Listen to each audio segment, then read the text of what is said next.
Hello everybody. I'm attempting to set up my Pro Controller so I can use that and charge my Joy-Cons.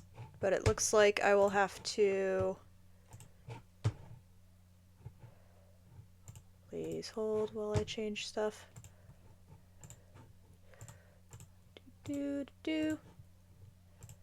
Alright. Evidently this is not working, so let me grab these real quick.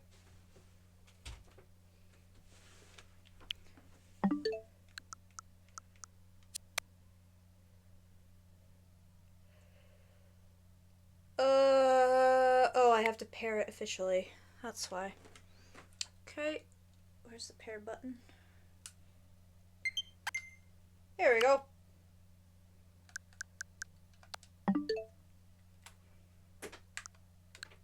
Perfect. Alright.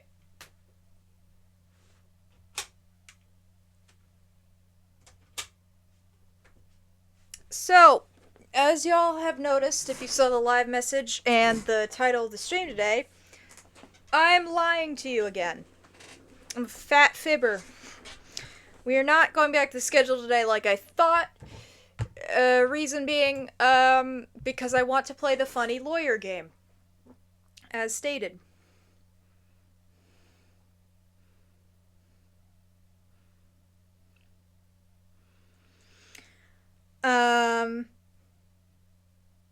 Yes. I also want to play this game because I've been quasi-playing it with my boyfriend, and it's one of those things now where it's like when couples watch something together, it's like shamed upon if one of them watches farther ahead than the other instead of watching things together. He's kind of the same now where like I cannot play more of the game without him present or he gets mad at me. So my caveat is I want to play more of this game before our date night. Next, we have one of those. So he is in chat, and he will be here lurking, and I get to still play this game, and I don't get in trouble. So therefore, it is both. Remind me, hon, where we left off with you. What do you remember happening last? So I can give you a quick follow-up, so that you're not lost as hell.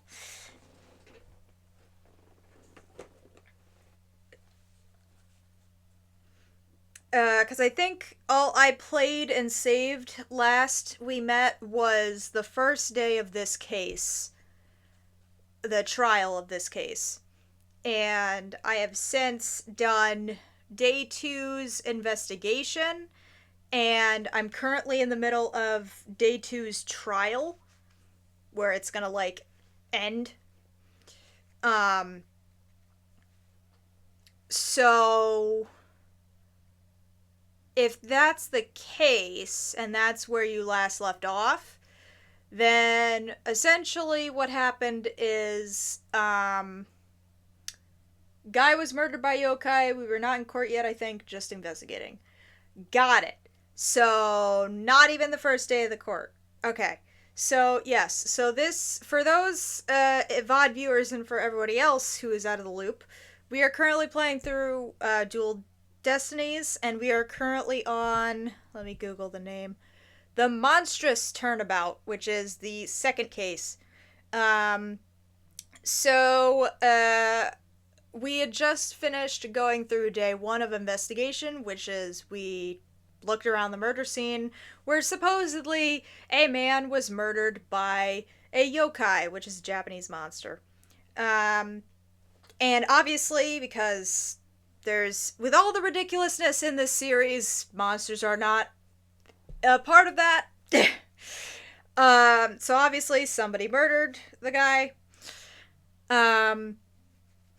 What we found is that, the person that was murdered was the alderman of this town, and he was supposedly, our accused that we are defending, is the mayor of an adjacent town. And supposedly his motive for wanting to murder him is he was opposing a merger of the two towns, and also the alderman was a rival, quote-unquote, to the mayor, at one point when, in their golden days of youth when they were wrestlers. Because, yeah. Ace Attorney. So basically, we investigated around the murder scene. We got some testimonies and such. We had the first day of the trial, in which case we proved that it was, of course, a locked room murder case, because of course it is. And by the end of the trial on that first day, we proved, or at least suggested, the implication of the possibility of there being a third party in the room besides the victim, the murderer, or besides the victim and the murderer, who could have murdered the victim, knocked the accused unconscious, and then framed the scene to make it look like the accused was the one responsible. So then the trial of that day kind of ended because they were like, well, the defense has raised the possibility of there being a third person, but there's not enough evidence to confirm or deny this, so we're going to pause court proceedings and we're going to continue the next day. Day 2 happened, where we did more investigating. In the case of, like, finding out more stuff about what actually was going on, and trying to prove if the third person could in fact exist. Spoiler alert, they could. In the classic Ace Attorney fashion, it seemed impossible, and then it was possible. And now we are in the middle of the final day of the trial, in which case the prosecution has once again pushed us in the corner, and we are trying to fight our way out desperately. We are extremely, extremely close to the truth, and yet we are not there yet. Also, the accused, aka the mayor that we're defending, thinks he's a yokai, and he's possessed by a yokai, so... That's kind of all I got. Video game? You just... Did the friend announcement uncalibrate my controller? I think it did. Hold on.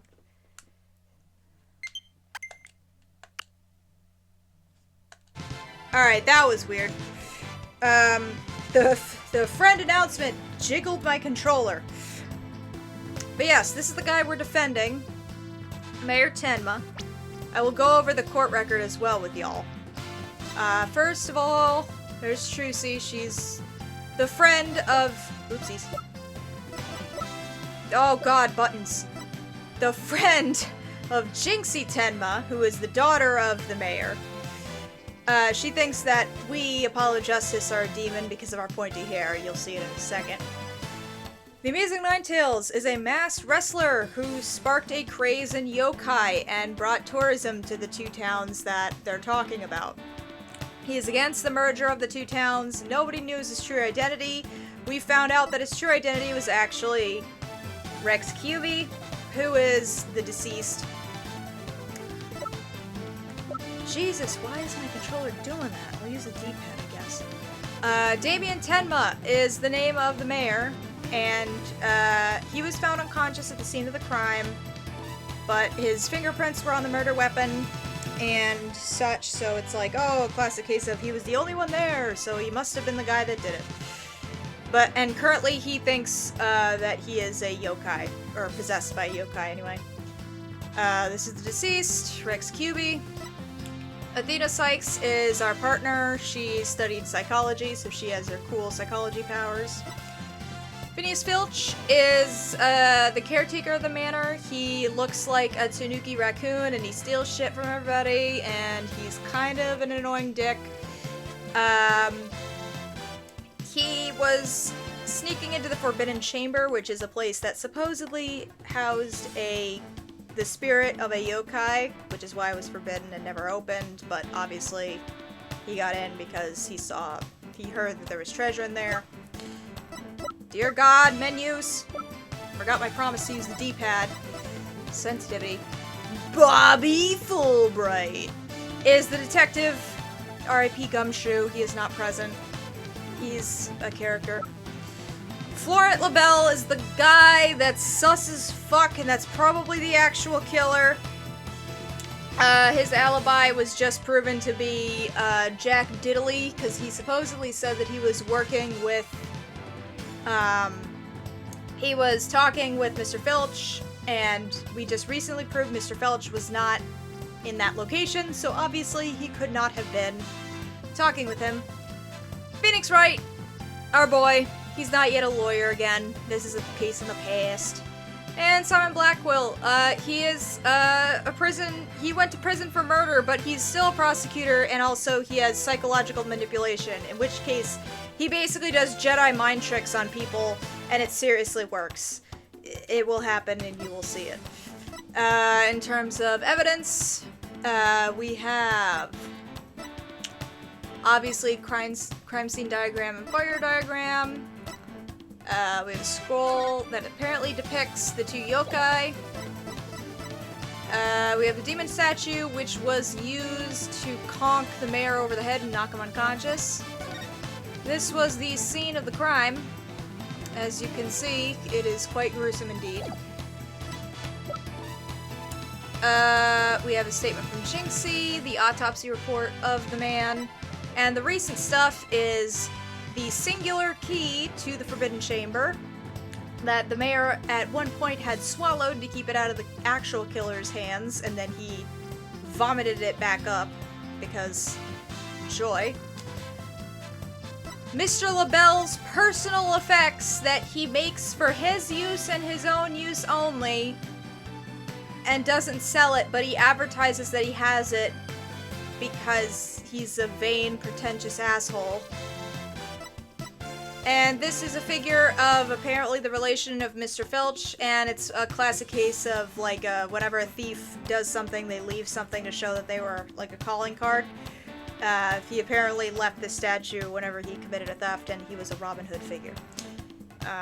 That's all I got. Now we're gonna go back into it. I also have to eat my dinner, which is Cheerios, so we're just gonna let this,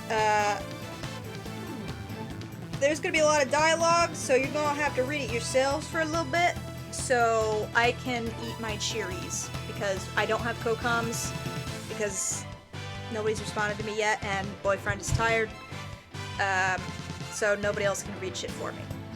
So, with that being said, auto starts right now.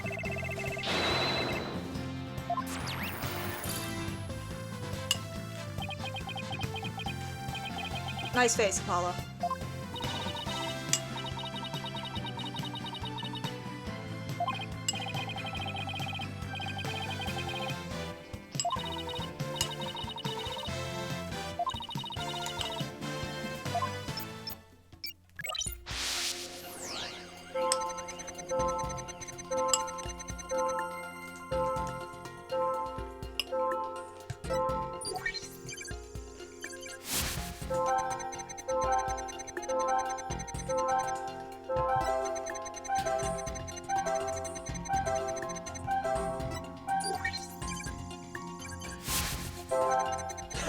The stance!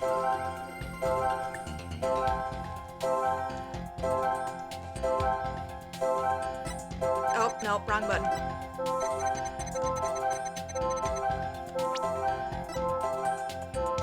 Got it!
Yep, he doesn't have a cape.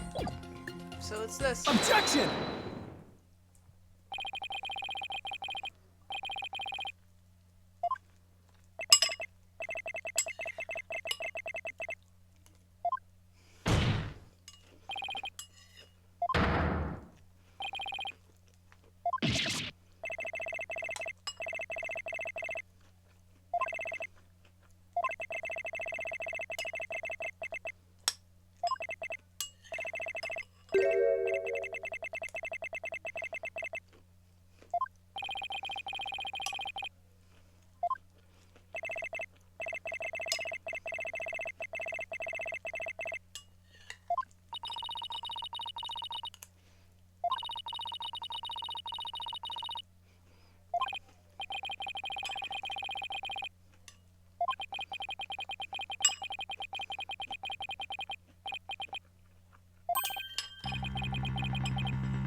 Take that!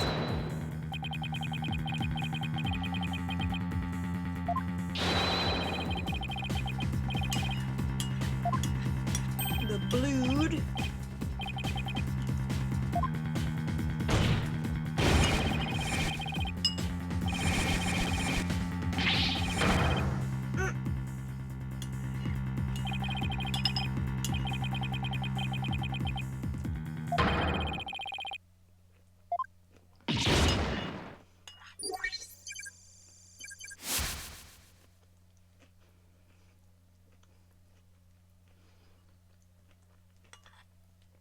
Well, shit. That's unfortunate.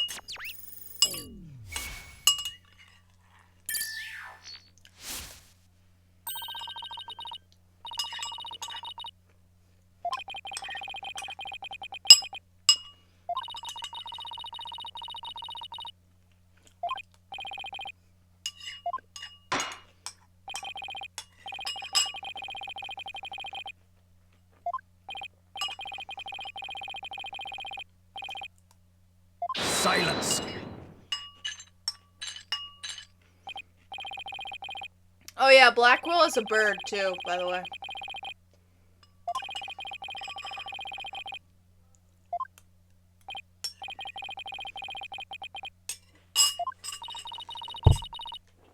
Mance just has a whole ass hawk. Alright, now I can read things. Alright.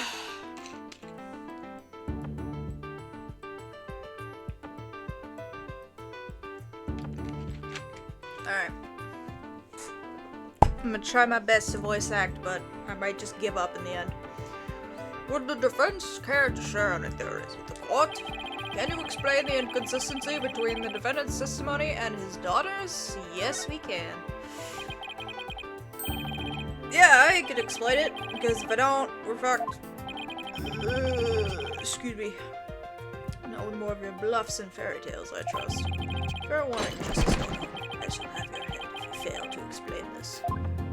He also is a samurai sword. Because, you know, legality is not a thing we follow in these games. Well, Mr. Justice, let's see if you have a head worth keeping on your shoulders. First of all, Mr. LaBelle was definitely in the Fox Chamber while it was locked. We also know that Mayor Tenma was in the Farin Chamber based on his testimony. These two facts are crucial to my explanation. Okay. Thus, consider the following question.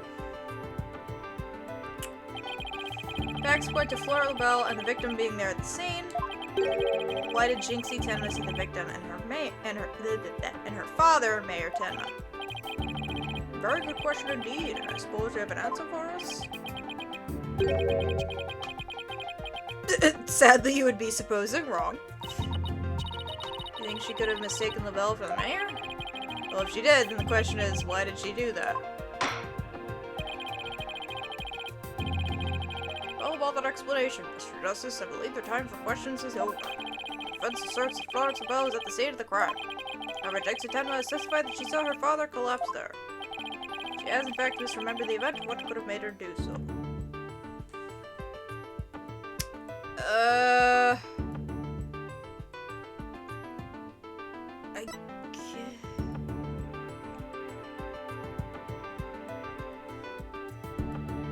It can't possibly be that the rooms are fucked up.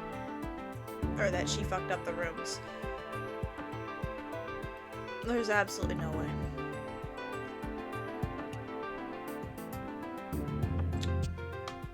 Alright. The only one I could think of is that he's disguised as the mayor. Figure Miss Tenma was not her father. It was Florent Lavelle disguised as Damien. Silence! That is a complete impossibility. Our faces are utterly unalike. How could you explain that away with a mere disguise? Yeah, they could not look more different. They do have incredibly distinctive faces, and one of them is extremely punchable. Maybe the disguise completely hid his face? I think Jinxie would have mentioned if she couldn't see her father's face. It was a sort of disguise, wouldn't she have removed it? Oh yeah. Your sword is as dull as your mind, Justice Dono. Shall I show you what a truly sharp blade is capable of? I think I'll pass. Ah! Ah! Oh shit! Well, he's dead. I don't think we are. I'm not fine, am I? Well, now that we have that little fairy tale out of the way. Your baldness, your verdict, if you will. Your baldness.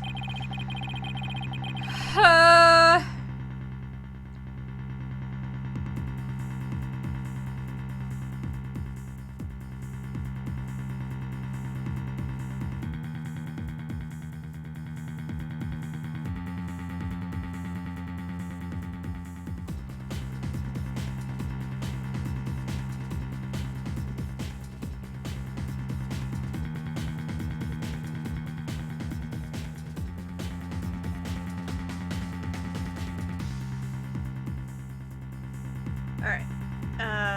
Mr. Justice, I believe it's time for a verdict if you have no further arguments. What's even left? Hoping and praying. And also this game's bullshit. Remember what Mr. Wright always says? When you're stuck in a tight spot, turn the case upside down. The case upside down? Oh, he does say that, doesn't he? I don't quite see how it applies here. Yeah, I think I'm probably gonna give up on the voice acting. I'm just tired. I just want to read. Still, never hurts to give it a try, I guess. Let's see. Other than Jinxie didn't remove the disguise, maybe she couldn't remove it. And rather than she didn't tell anybody about the disguise, maybe it was she couldn't talk about it. Oh, I see where they're going now. Wrestler's mask is more precious than his own life. He'd never unmask himself in front of others, but there are matches where wrestlers battle for the right to remove each other's masks. To have your mask torn off is the worst humiliation a wrestler could suffer. That's why their masks are more important to them than life itself. Yup. He was wearing a mask! What about the fact that it was the amazing Ninetales who opened the door? A mask that can't be removed in front of others. Can these facts turn things around?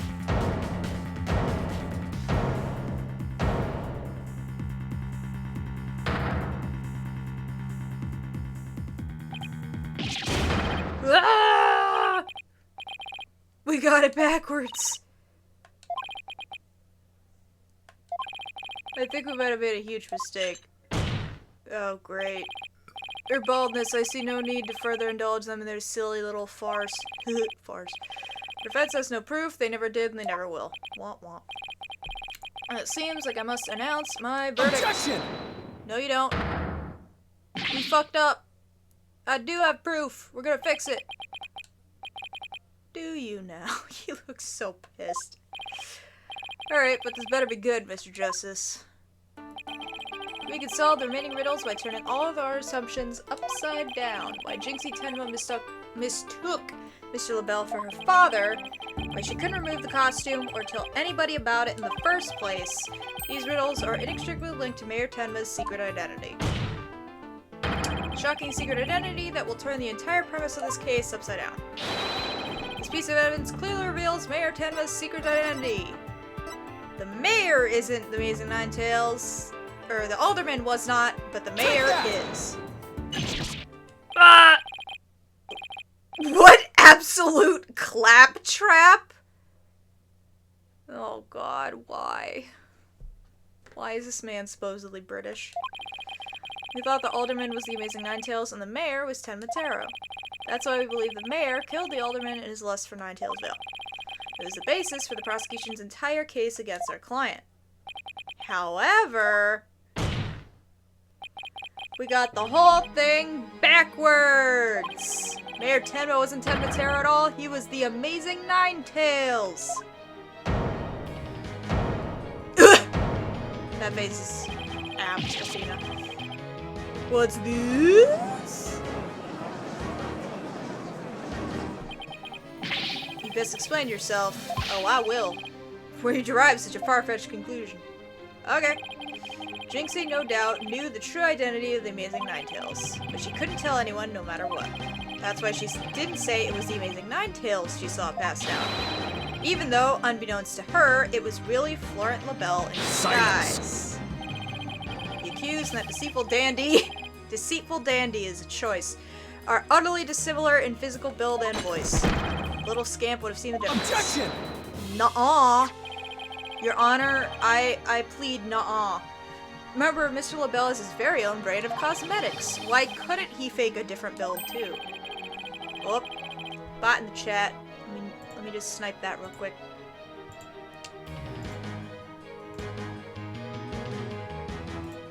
Bye-bye.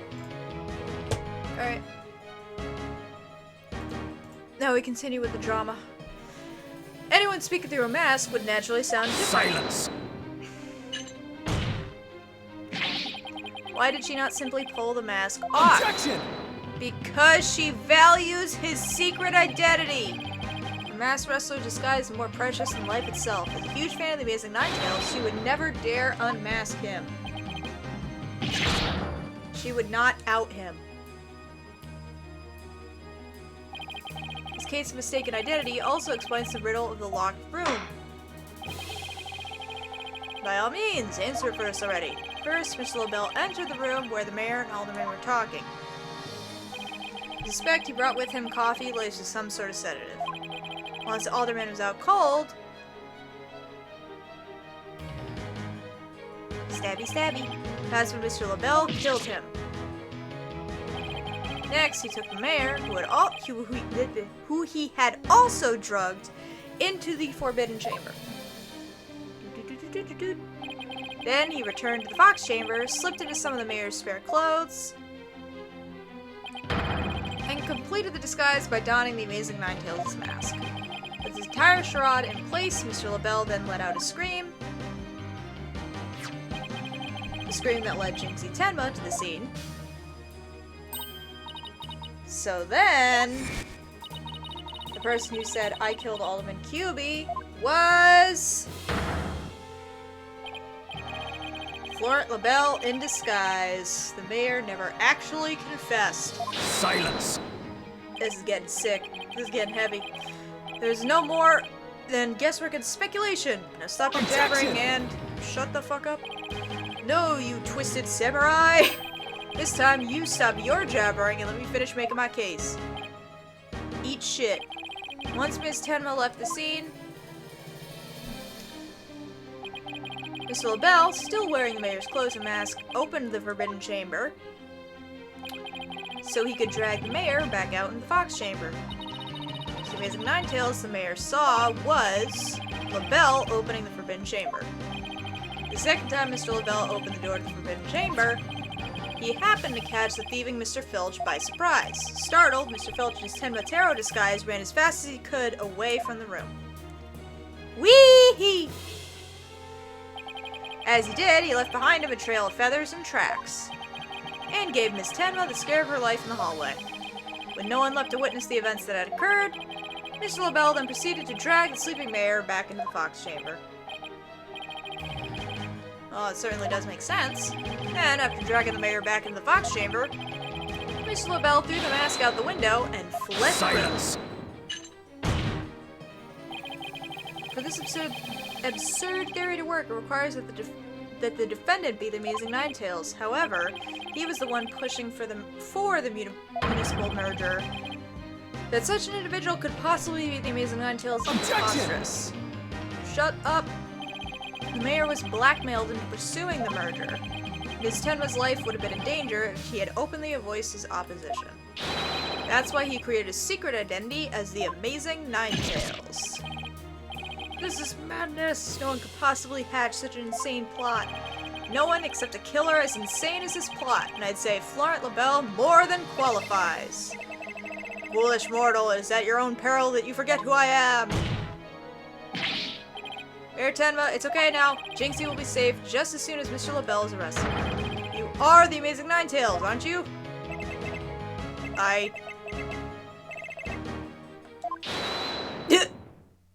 Uh-oh. Let me guess. Oh, look. And his hair is a different color. Again. You have quite the active imagination. Mayor Tenma is not the Amazing Ninetales. Objection! Oh, eat a dick. What do you mean? Well, has the mayor admitted to it yet? Bitch, he was just about to. And if he, even if he did admit to such nonsense, I would reveal the truth behind Tenma Tarot right here and now. Then do it! All you've been doing is lying this whole time! Goddamn asshole! You would dare reveal the secret? My good friend the Alderman told me all about it, but it wouldn't be good to expose the truth, what with the superstitions, now would it? Truth behind Tenma Tarot? What are you talking about? So go ahead, say it. Say, I am the Amazing Ninetales, I dare you. Damn. This bitch got a rotten jail. Objection! Will somebody please explain what's going on here? Yeah, exactly. Fill us in. Mayor Tenma will do anything to keep the truth behind Tenma Tarot a secret. A dark, terrible truth that has been kept secret by the village superstitions. And if the mayor admits to being the Amazing Ninetales, you'll expose the truth. I won't have him walking free because of some nonsense you made up. So what, you're just piling on the blackmail? Great. That makes you look like totally...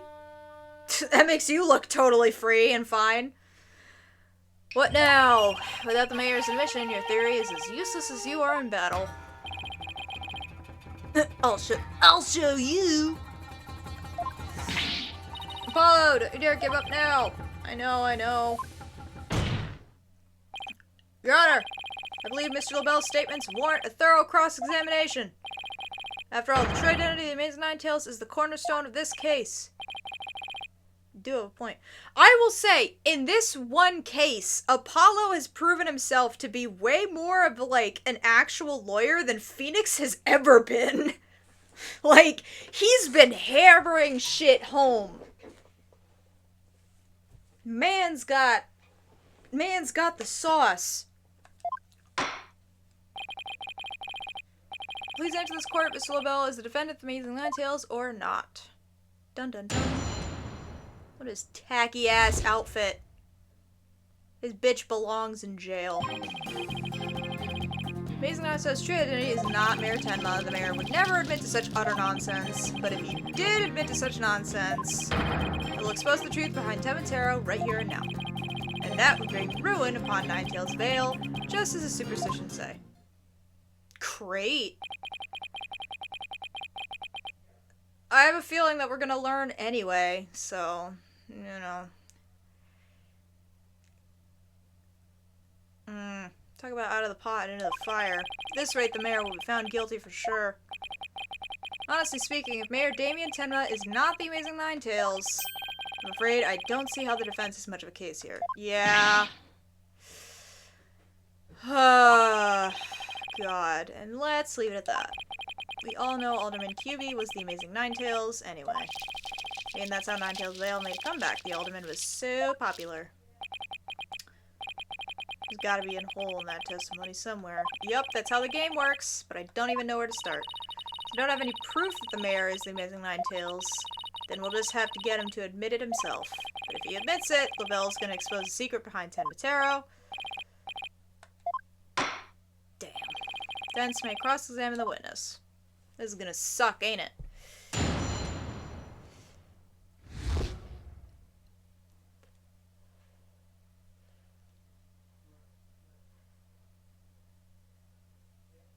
Ugh, okay.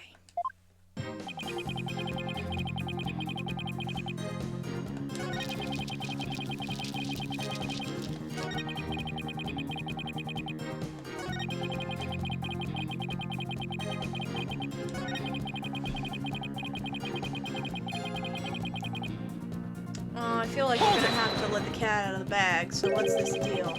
Do not gaze upon Ten Matero, do not tell others if you see him. Isn't that what the village superstitions say? Exactly. Telling elders what Ten Matero looks like would reveal the truth. That's why the superstitions were written down in the first place. And Ruin coming to the village and free him? Is that a warning not to expose the truth? And the truth is, Ten Matero is a great, greed-inspiring fortune. Well, cat's out of the bag now. That's what the whole battle over Ninetales Vale is all about. We did see a... We were told this by Filch. We did see a scroll that showed somebody with a giant-ass thing of gold. So, you know. Only that it's the greatest get-rich-quick chance in the universe. Grandpappy told me all about it. Said there's an amazing treasure in there. Ten Matero actually be Forbidden Chamber treasure. Telling the villagers that Ten Matero is a terrifying yokai is what scared them away from the Forbidden Chamber and the treasure within. That's how the treasure has been kept secret this whole time. There's one problem with that. The reason why we have the statue in our inventory is because we checked inside the Ten Matero statue that's in the chamber, and we found one of those statues and nothing else, which means that the thief got to it a long time ago. So it's not even there anymore. It seems our ace attorney here, roll credits, has uncovered the truth that must not be revealed. Airtema looks like he wants to keep the truth hidden as much as I do. Tragedy is doomed to repeat itself as long as Ten Matero exists. Well, it doesn't, because somebody took it already. That's why the secret must be protected. Yeah, about that. Please add that statement to your testimony. Great. Tragedy is doomed to repeat as long as Ten Matero exists. Well, it doesn't anymore. Is it this? Objection!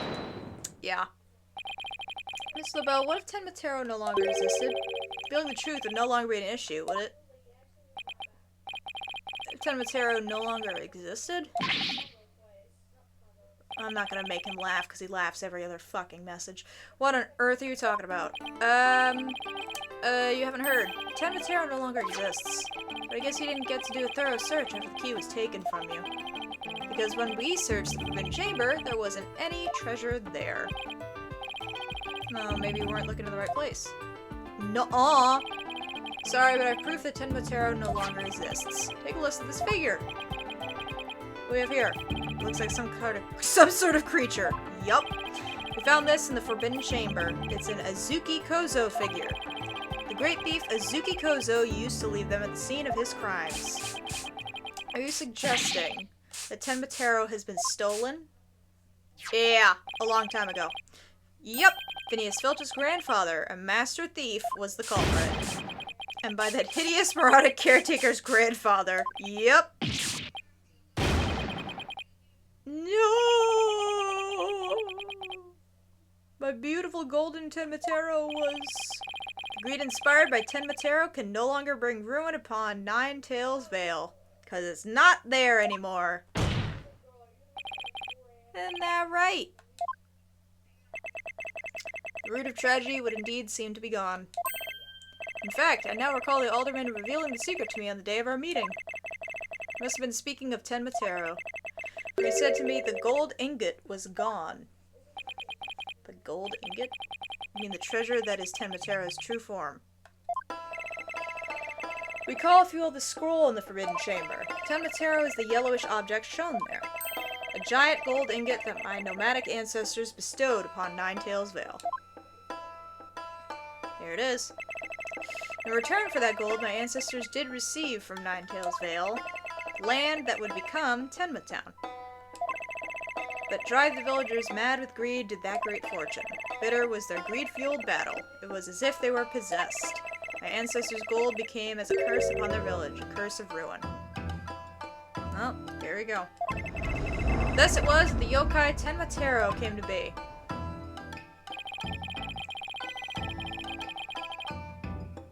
So Tenmatero and the village superstitions were merely fairy tales to scare people away. Fairy tale or not, Tenmatero made quite the mess of things. Yeah, he really did. Yup, for there's no greater monster than a mortal man's lust for gold. What they say, the love of money is the root of all evil. Hell yeah! Bring down capitalism. My ancestors did bring a terrible thing here to Ninetails Vale, a thing so terrible that Tenmatero, a monster just as terrible, had to be created to keep it a secret. Yet we have naught but love for the little village to which we owe our very existence. Tenmatown would never seek to take over Ninetails Vale in a merger. That was quite a shocking lesson in history, I'll say. Mr. Mayor, now that we know Tenmatero no longer exists, are you ready to admit your secret? You are the Amazing Ninetails, aren't you? No, don't do it! Please, no! Crash out, crash out, crash out, crash out. Be gone, you demented demon! Yeah, fuck him up. Oh, he's not possessed anymore. Great. Now, where was I? The Golden Lord of Yokai, the Amazing Ninetails, is indeed me!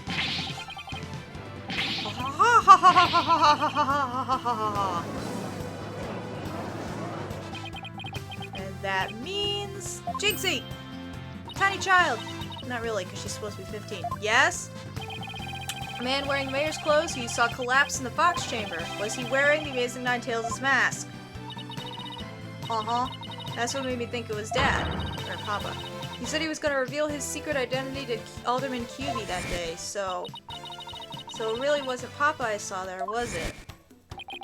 It was Florent's idea from the start. He advised me to reveal my secret identity to the Alderman.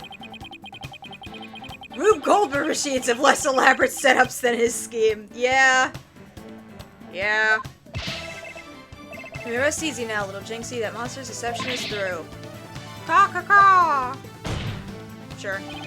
True facts behind this case have finally come to light. Mayor Tenma did not kill Alderman QB, but Florent LaBelle did! How dare you, peasant. Yeah, sprit your eyes more. Blind yourself. With your shitty-ass perfume. Silence! Shut the fuck up.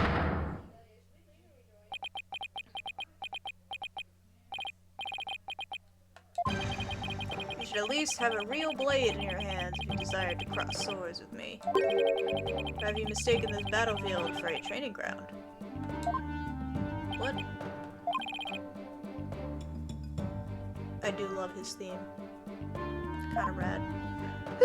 What's he want now?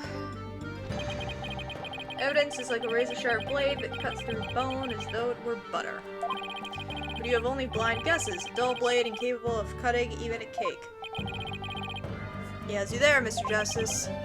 After all, evidence is everything in a court of law. But they're right, let's see some evidence. Of course, a perfect being like me wouldn't leave any incriminating... Go to jail! God, I hate you so much.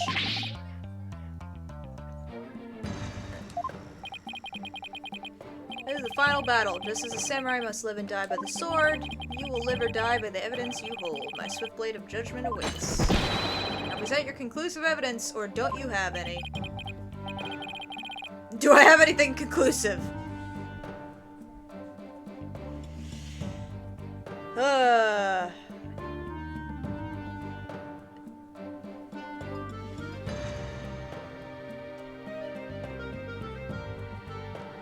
Of course I do. Evidence? Oh, I got evidence. You do? Of course. Just the conclusive evidence we need, too. I'm gonna finally prove Mayor Tenma innocent. Here comes justice. Oh, shit!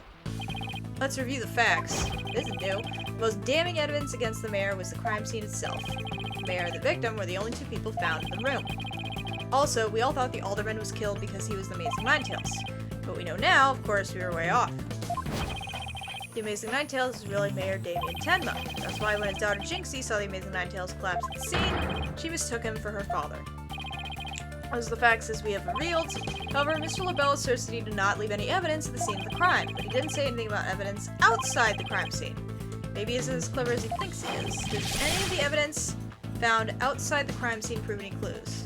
Mask. Clue inside the mask?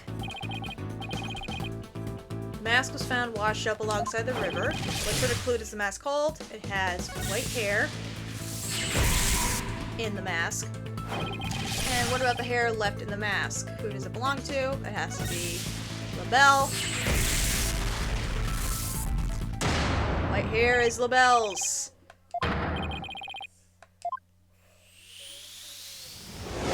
Big brain time. Apollo Justice Edition. Well, do you have any conclusive evidence? Yes, sir. Of course I do. Observe this mask. How is that conclusive evidence? It's not the mask itself, but the white hair inside of it. We originally thought it belonged to Alderman Rex Cubey. Yes, with the Amazing Ninetales, as we now know as Mayor Tenma. That is correct. So the question is, whose hair could this be? And the answer to that is the last person to have worn it before it was discarded. That would be you, Mr. Florent LaBelle. What are you talking about? I never had hideous white hair like that. Bitch, you fucking did. It would appear your coup de grace failed to hit its mark. This freakish fop is another good one. Is not the white hair type, because he's busy being one ludicrously garish color or another. No, Prosecutor Blackquill, it's you who have made a fatal error. What? Remember where this mask was found? It was washed up by the side of the river. With that in mind, this last piece of evidence will solve all the remaining riddles! Guess what? I'm surprised you haven't made a comment about the Boyd. Oh, I did! I said, by the way, he has a bird. He just has a bird now. He's just there. He's just chilling. Take that!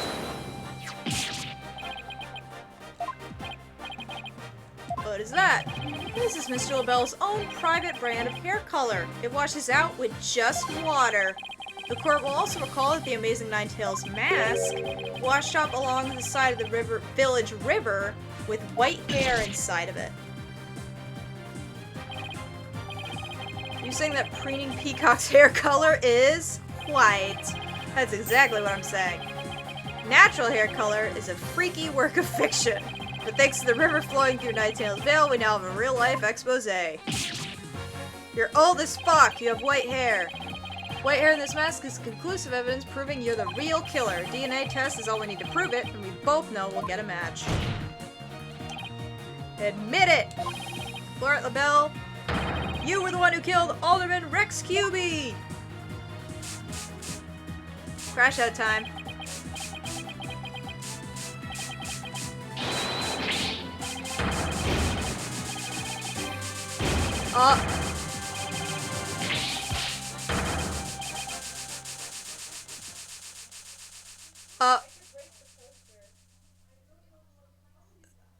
Oh no.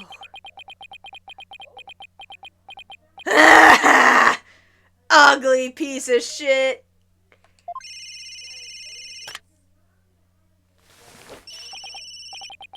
Hello, this is LaBelle. The project is off. Uh-oh, stinky. Yup. This is LaBelle. The sponsors have pulled out.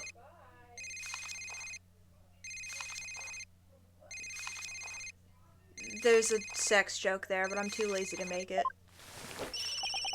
LaBelle speaking. I'm fired. You mean I'm no longer Mayor Tenma's aide? Bitch, you're going to jail. Oh, this is LaBelle. There's a stratospheric damages claim against me? Yes! $100 billion. Oh, this man is cooked. This man is so cooked. I'm finished, washed up, stick a fork in me, I'm done. Can you turn the cell phones off now, sir? Thank you.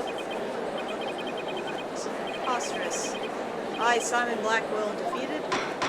Yeah, you got your ass handed to you. Order! Order! Schmack. Well, this is quite the unexpected outcome. You would think he would get used to this. I must hand it to you, Mr. Justice. You really turned this case on its head, just like that other lawyer, Phoenix Wright. That was a compliment, right? Yeah, it is. Prosecutor Blackwell, what have you done with Florette LaBelle? The defaced man has withered like a flower without water. Yep. One of the officers is currently tending to him with his sprinkler. Oh no. What, did that just wash even more of his makeup off? Yeah. Allow me to explain the actions of the guilty party in detail. The motive, of course, was to steal the gold ingot known as Tenma Taro. Yep. However, few are allowed into the manor due to its cultural ties to Ninetails Vale. LaBelle set in motion plans to gain access to the manor and the gold within via the merger. But the efforts of the Amazing Ninetails saw those plans come to a halt. And thus, LaBelle murdered the alderman and attempted to pin the blame on Mayor Tenma. I see, but what I still can't comprehend is why he would go after the gold in the first place. Mr. LaBelle doesn't look like someone who's in need of financial aid. He isn't. He is now. He hid his past well, much like he hid his beauty with makeup. He's mired in debt. Why am I not surprised? Debt due to pouring money into a brand only he could love. Yeah, exactly, dumbass. Mans was actively advertising shit that he refused to sell everywhere else and was fucking bragging about this cool makeup that he had and no one else could have. And you didn't think that would come to bite you in the ass? Oy, which is why he sought the gold with such veracity. Too bad for him, someone else had gotten to it first anyway. Years ago, too. I see, very well. I believe it's time I declared a verdict. This court finds the defendant, Damien Tenma, not guilty! Yay!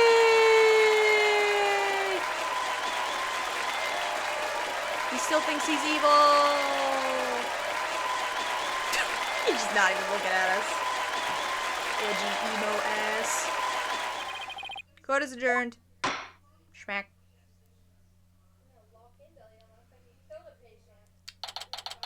Alright. We did it! That was some seriously good lawyering, Apollo. Even I didn't see that coming. Just got lucky. You banished Cemetery from Ninetails Vale like you were some kind of exorcist. No, it's been banished. Somebody already stole it. So one thing I don't understand, how come Mr. LaBelle didn't kill Mayor Tenma too? Could have set it up so the mayor murdered the alderman, then died from a counterattack. That would have removed at least one possible fly from the ointment. I was wondering about that too, but I have a hunch LaBelle was biding his time. He was planning on exposing the Amazing Ninetails' true identity himself. But why? Because the mayor was the Amazing Ninetails. Had LaBelle succeeded in framing Mayor Tenma for the alderman's murder, the wrestler's popularity would have plummeted once his identity was revealed. If the Amazing Ninetails was just killed, he'd die a hero, but if he was proved a villain, his fans had abandoned him, making the merger that much easier. Then, when the merger was completed and everything cooled down, he'd be able to search the Forbidden Chamber at his leisure. What an insanely intricate plot that all fell apart because he was a dick. Most excellent job clearing my name. A feat worthy of the Demon Lord's approval. Why are you acting like Tenma Taro? Let this be of no concern to you! How could it not concern me? Himatero, be gone! Schmack. Seems like ages since I've laid eyes on you. Aww. Papa, you're finally back! Yes, it would seem Himatero is no match for you. I'm not scared of that silly yokai anymore. Your father's a free man now, Jinxie. Isn't that great? Thank you for all you've done. Seeing you guys in action, it made me feel like I don't have to be afraid anymore. Aw, look at that little smile.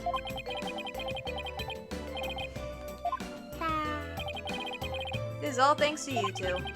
Too bad the Amazing Ninetales will have to retire. Womp womp. Aw, how come?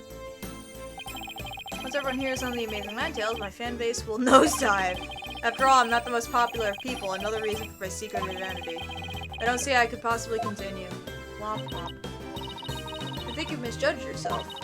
Take a look outside. Now that you mention it, what's all that noise out there? A big crowd gathered outside the courthouse once the news broke. Seems they want to get a glimpse of Mayor Damien Tenma, the man behind the mask, and to root for your return to the wrestling ring. Well, guess what? The one who really matters is Jinxie. Show her how cool you really are. Yeah, you're the coolest when you're out there fighting in the ring, Papa. Here, I think you'll be needing this. Oh my god! Take it! Take it, my man! Now, if you would excuse me. Don't want to keep my fans waiting! Oh my god, please? Yes! Oh my god! What?! Did Mans just have that under his suit this whole time?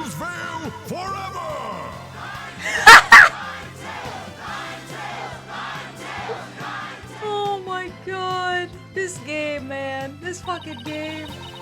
I sure hope they can settle the problems between Tenma Town and Ninetales Vale. Me too. Oh god. I'm sure they'll be fine after all. The blackmailer slash killer is behind bars and the merger is no longer an issue. Plus the Amazing Ninetales is obviously still a hit and I suspect Ninetales Vale will be too. It's all because we believed in our client, just like you said. Hey! Okay, now that we got that one in the bag, let's go get something to eat.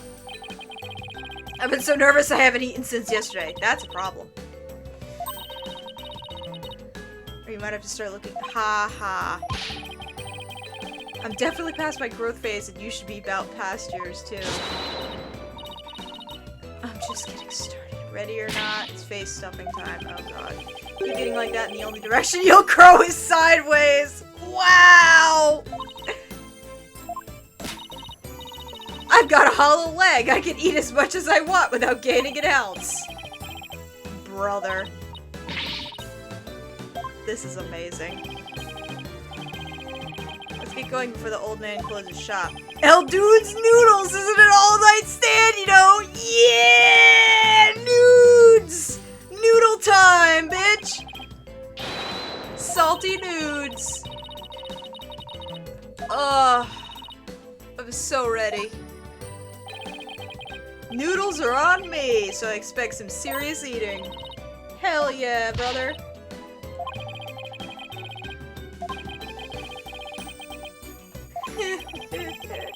Two bowls would kill a man! Oh no!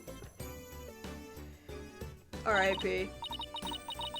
That was our first case together, and it felt like nothing could bring us down after that. In case anybody's wondering, I can't make the text any faster.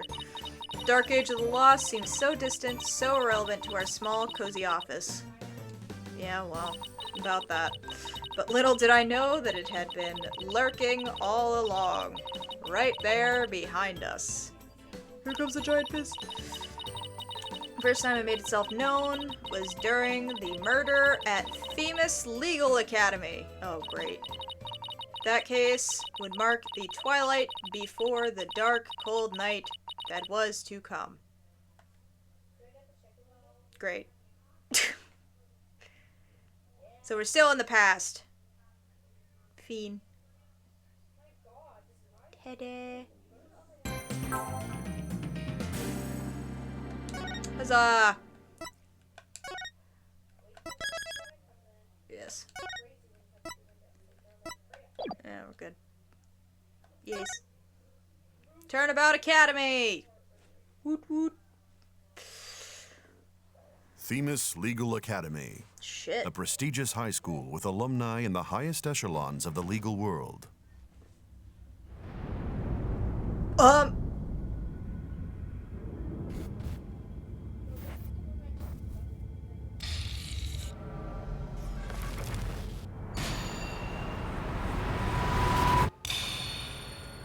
Oh.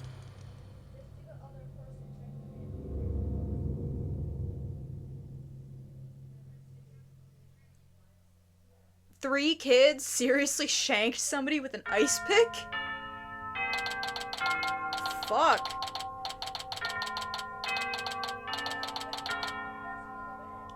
That's dark. Oh no, I'm gonna be late. What?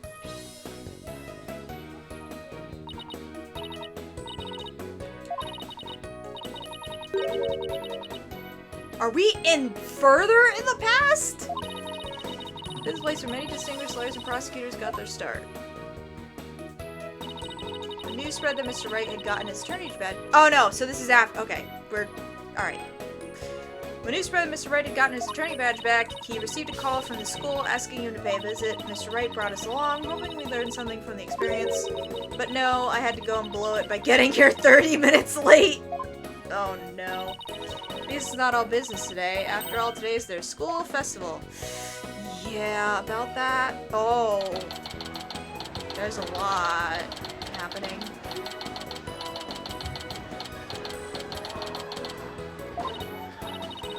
This place says school festival written all over it.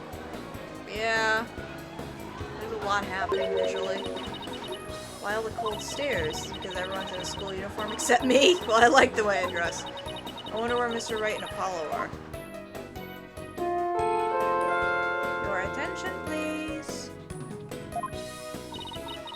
This is an announcement from the mock trial committee. The mock trial will begin shortly.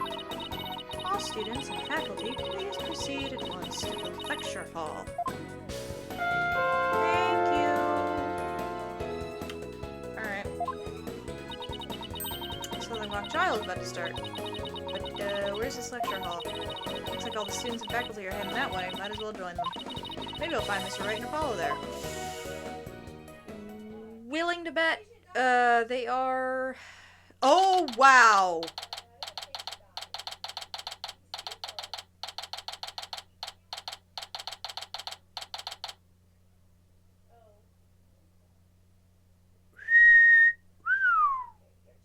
This is snazzy as fuck.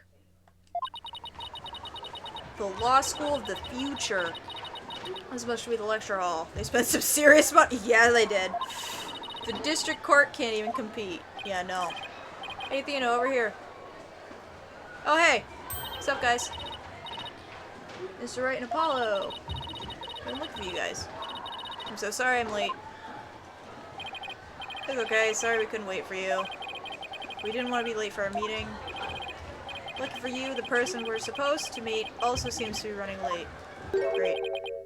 Mr. Wright, Mr. Justice, it seems Professor Court has yet to arrive.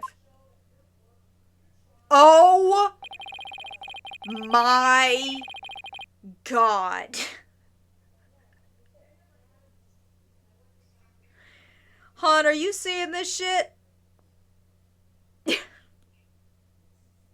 Please tell me you're still conscious and you're still here for this. I just need a brief confirmation.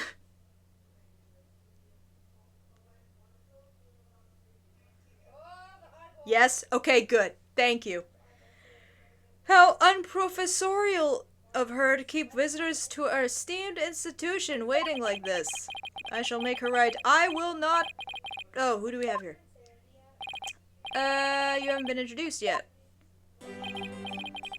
You must be the young lady Mr. Wright was telling me about. I am Aristotle Means! Yeah, buddy! Oh, fucking fucking course that's this man's name. Where's the picture button? Oh my god. I love it. I oversee the lawyer course here. Really? I thought you did the math course. It's a fucking law school for high schoolers. Of course you have to. I'm Athena Sykes. I recently got my badge. Nice to meet you too. So vigorous and vivacious. You just earned yourself a gold star. Oh my god. Ugh! Ugh! Please stop. Thank you. Oy. Speaking of the mock trial, do either of you know what it's about? I thought we said a pamphlet. Boss man probably has it. Juicy Houston for the old rip it up and restore it trick. Oh no. Unfortunately, it didn't work as advertised. God damn it, Trucy. Seems I had better explain the situation. Yes, please. Thank you. Oh, God. Alright. Anyone have any questions? I do. What? Can you tell me about the school?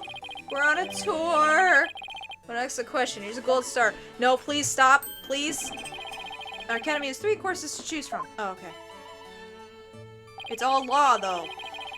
Students seek to be lawyers take the lawyer course. Budding prosecutors take the prosecutor course, and future judges the judge. Wait, what? A prosecutor is a lawyer.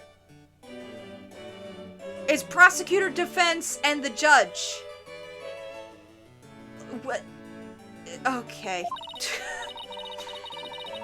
You have everything here for someone who wants to seriously pursue a career in law at the ripe age of high school. Oh, God.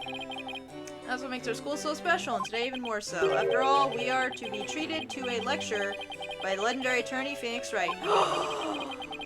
He gets a lecture? Holy shit! We can't wait to hear all about his return to the legal profession. You're not even a professor. No, but he's a lawyer. I'm just giving them what they want. Pomp and circumstance. Did you even know you were meant to be given a lecture? Yeah, sort of, but I came early because I was supposed to have a meeting with the head of the judge course, Constance Court. Yeah, about that. It's been a whirlwind of a morning. Let's leave it at that. God, Apollo's such a fucking mood. Professor Court, she is a wonderful instructor, but quite unpunctual. Oh, so that's usually late.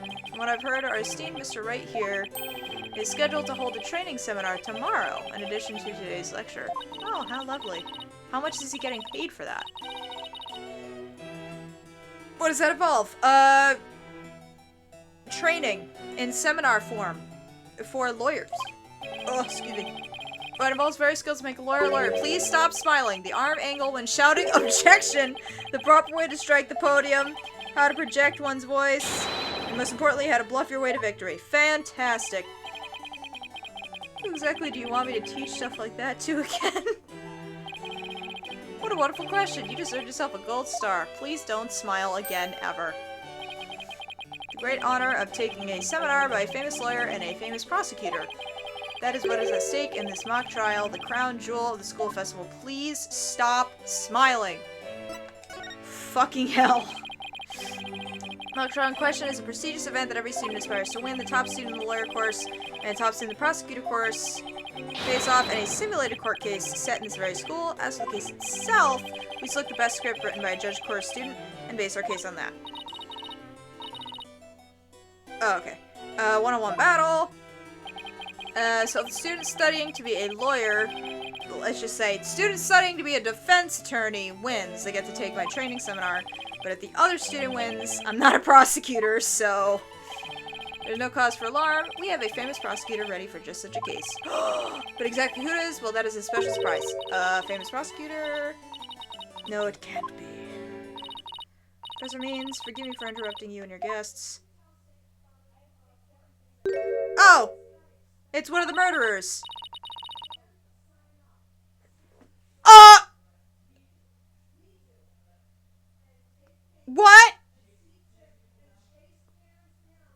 This is where she met Juniper?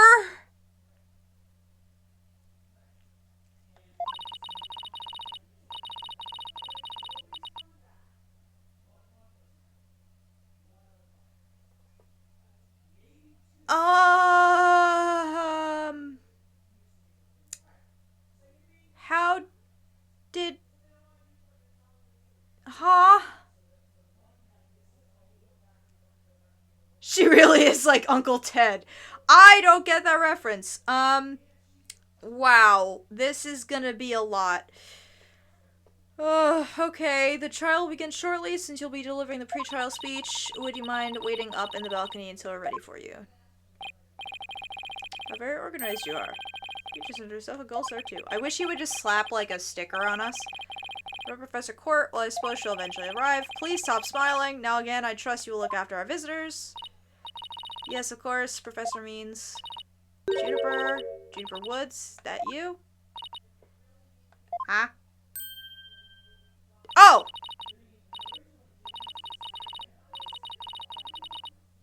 Oh, no, they did know. Okay, they did. Oh, okay. Whew. They did know each other before.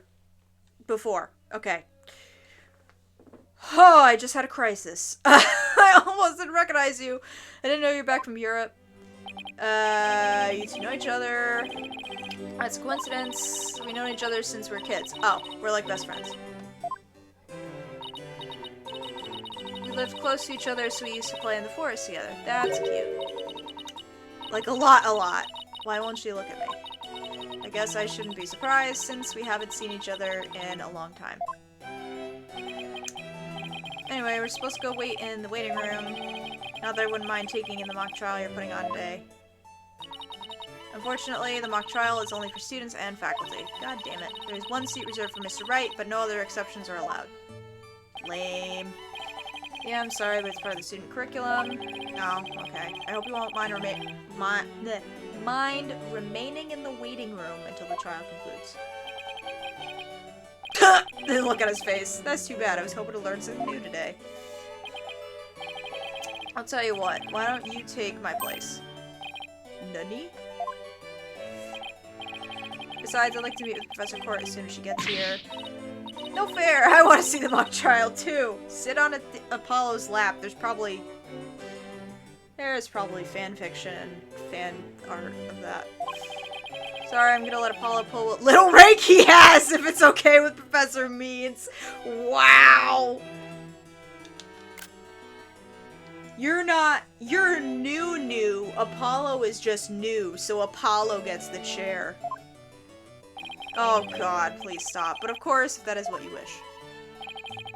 It's settled. We'll expect a full and detailed report, so pay attention. Being the new kid sure stinks. If you please follow me, I'll escort you down to the waiting room on the first floor.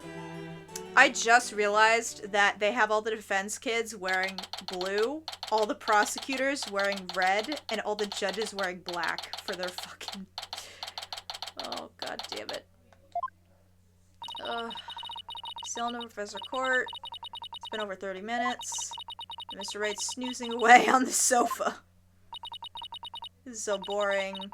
I should have hidden in the lecture hall and spied on the mock trial. Oh shit. Someone break things?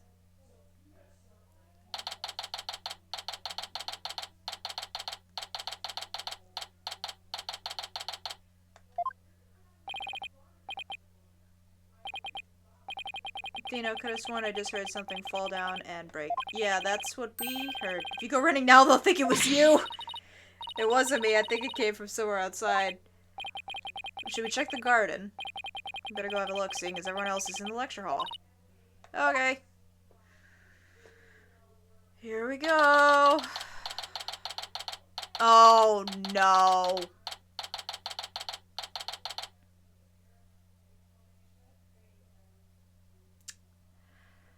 Of course it's that number. Because it couldn't be anything else. Thanks, video game from the past. Sorry in advance, hon. Sorry for everybody else watching the VOD. We cannot escape shitty memes, no matter how much we may try. This stage for some sort of concert. It kind of reminds me of a courtroom. Why do they have the prosecution on that side? Oh, it's flipped, because... Okay. Behind the witness stand. Wood. Oh, shit! Well, she's dead. Oh, God, they got her in the spleen. That's who we're supposed to be meeting with? Yeah, she's fucking dead.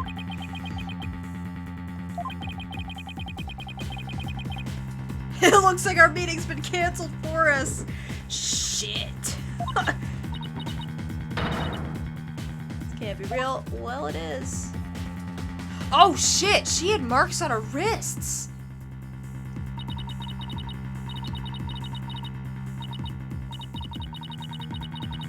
Bro, did somebody, like, torture her before they shot her in the appendix? Find out soon enough what the police does here. Let's do our own crime scene investigation before it gets too crowded. That's true. Are we even allowed to do that? Legally, no. No big deal as long as we leave it exactly like we found it. Plus, never mind.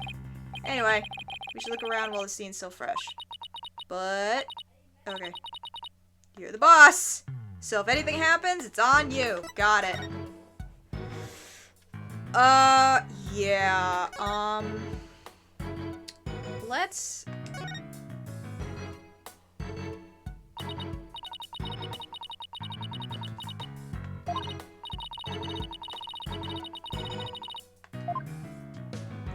Yeah, she got stabbed in, what, that the kidney? The liver? Yeah, it looks like she was fucking dragged here. What is up with her? If I can get...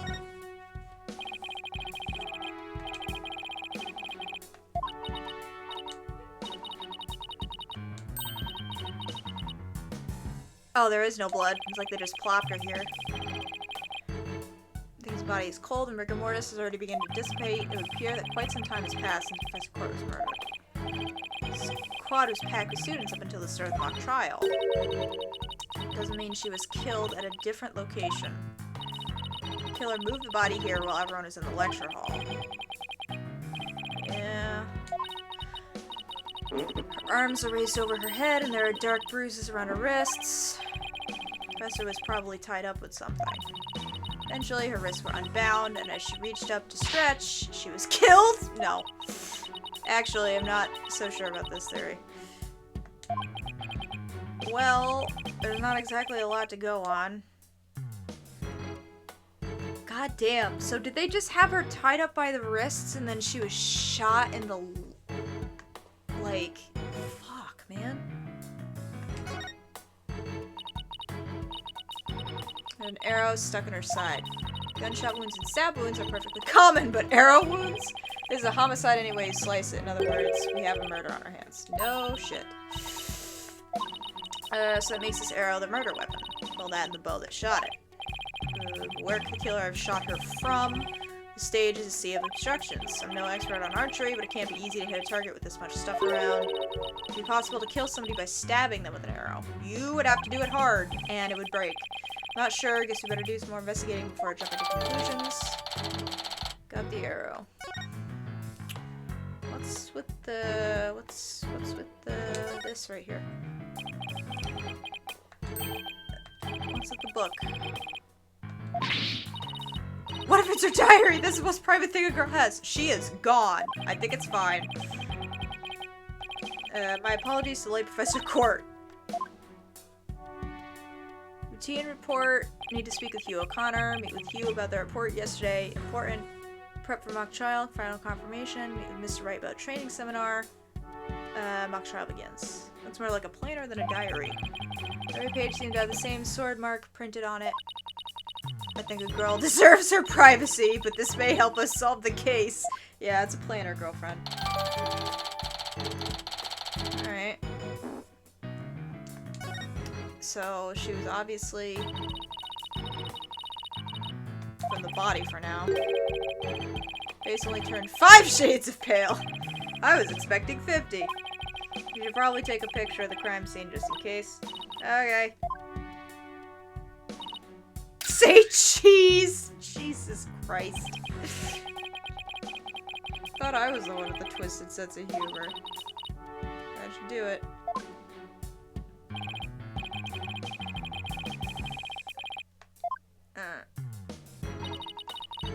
Pile of rubble sticks out like a sore thumb. Looks like the broken pottery and plaster. Is this the source of the noise? Most definitely. There are supposedly 2 statues on the stage. I seem to recall hearing that a co-ed from the Fine Art Club had made them. Number 2? That thing over there is the remains of another statue? Damn. This could be related to the case. Let's take a closer look. Also, let's check to see what this is. Bitch, that could be a body! That looks like it's wrapped up!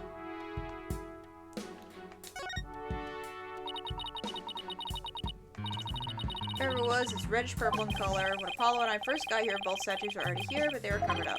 But they're waiting to unveil them when the school festival moved to this stage. Oh!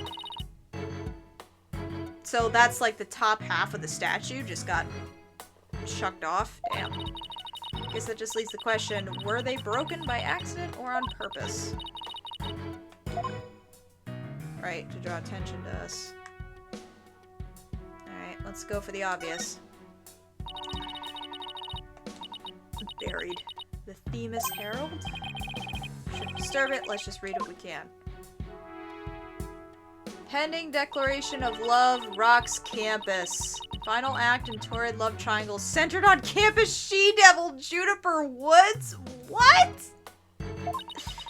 Level-headed lawyer course genius and hot-blooded prosecutor course student will go head-to-head in a mock trial battle for the she-devil's black heart? Why do they hate her? Hugh O'Connor has declared that he will confess to her if he wins. A love triangle. Except it's not a love triangle because the boys aren't gay for each other. I seriously wish I hadn't read that. Find that more shocking than discovering a murder victim's body. We're talking about my friend. She'd never lead guys on like that. Athena, you don't believe everything you read, do you? This article is clearly written with malicious intent. I'm not buying a word of it. And it's still disturbing, even if it's third-rate tabloid material. True, like, goddamn, they called her a fucking she-demon. What did she do? Someone's jealous. That's right, Athena. Here comes Apollo. I've never seen anyone move so fast. Yeah, give it a second to breathe. Something big's happened. I was at the mock trial and the police announced a body has been discovered.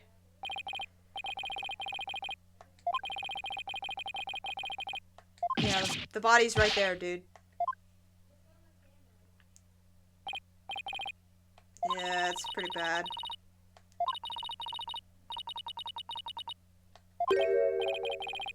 I know it's a homicide. I'm shocked because it's the same exactly the— Oh, no.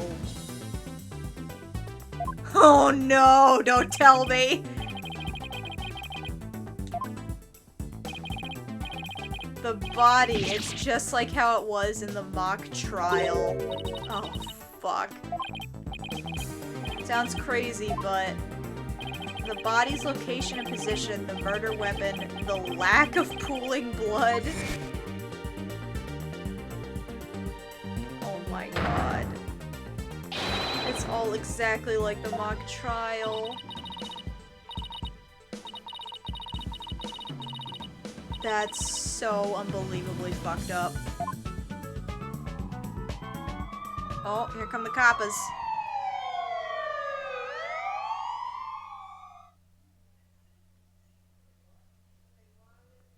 There's some shit going down at this school, bruh. God damn. Thinking pensively. The whole school's in an uproar, there won't be any more classes. No shit, someone died. Murder on campus is the last thing I expected at a legal academy. I'll go tell Professor Means what we observed when we discovered the body. You two will wait here until you've spoken with the police. Yes, sir. Well, shit. I can't believe this is happening. Can't sit still at times like these. I hope Junie hasn't fainted from the shock of this whole thing. Oh, there she is.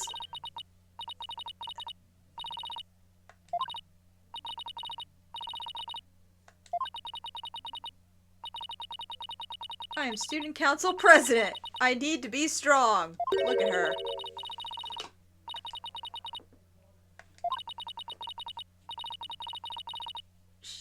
She used to be kind of sickly and shy. Well, that tracks based on... Yeah, we're stuck here waiting for the police. There's really not much else to do. Yeah, what else are they gonna do? Alright. I haven't seen you in ages. What's it been? 7 years? I remember how you were always there for me. Maybe just me, but I wanted to ask why you seem so distant. Remember how you used to call me Thena? I liked it better that way. It felt like we were sisters, you know? Yes, but I'm student council president now, and as a student representative of Themis Legal Academy, I have to act properly. She was never this stiff and formal before. I knew you wanted to be a judge, but I didn't expect this. It's such a prestigious school. And you're in the judge course to boot. Yeah, and Professor Court had been in charge of it until... well, you know. Yeah. Yikes. That's unfortunate. Anyway. What sort of teacher was Professor Court? If I had to sum her up in a single word, I'd say she was amazing. A judge must always seek the truth. That was her mantra, and she used it in trying to fix what was wrong with our school. She was a beacon of hope in this dark age of the law. What's wrong with your school? What did you mean by that? What do you mean by that? Nothing. Never mind. Yeah, okay. Am I imagining things, or did I just detect something in Junie's voice? Professor Court chose my script for the mock trial. All the students in the judge course had to submit a script, and yours is the one selected. That's amazing. Thank you, but now Professor Court is... who would do such a thing? Just yesterday we were working together, trying to get things ready. Oh, there's the cough. Excuse me. Still inhaling the flower. Maybe we should take it easy. Fish is not as strong as she pretends to be. Oh boy, this is gonna be a lot, ain't it? Why do you need a script in a showdown between a lawyer and a prosecutor? We're simulating a trial, so we needed a script as a framework. All the details of the incident and the people involved are included in the script. We also prepared a crime scene, photos, a murder weapon, and all other kinds of evidence. You gotta stick with everything. Must be hard getting all that ready. Yeah, well, there's only Professor Court and I. After all, we didn't want the script or other elements of the mock trial to get leaked. We were the only ones in the entire school who knew all of the details. Oh, God. Great. I already can kind of see where this is going.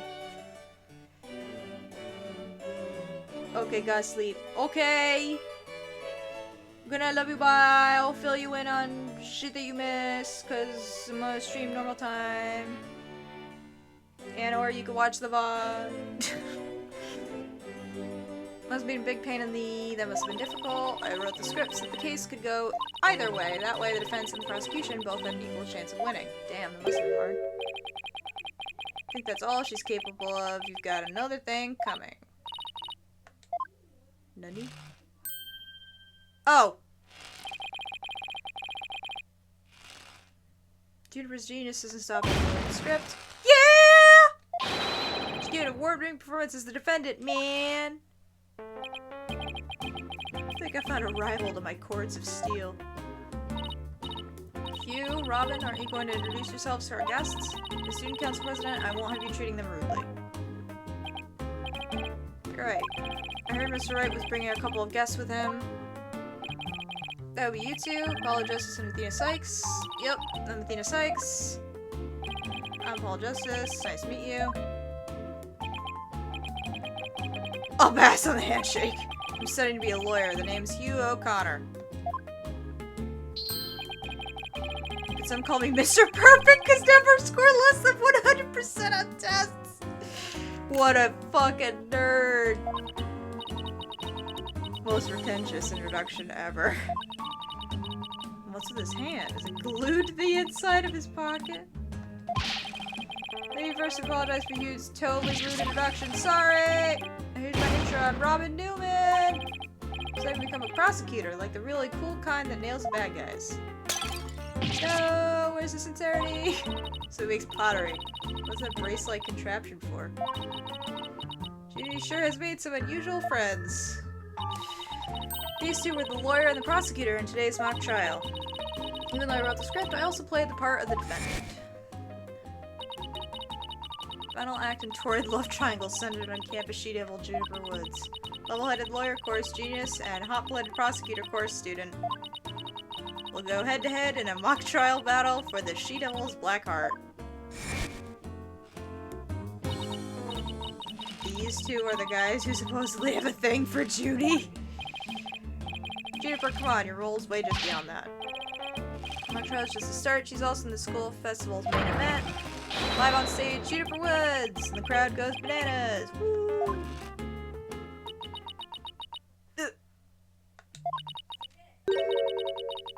I was supposed to sing at the school festival. All the other girls were too embarrassed to try out, so...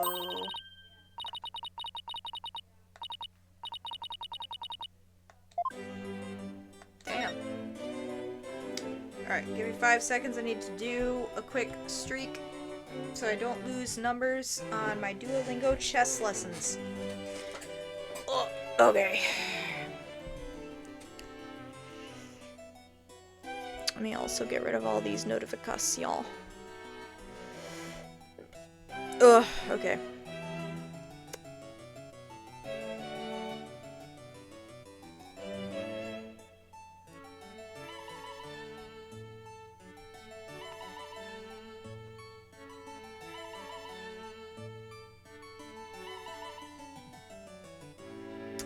This is not...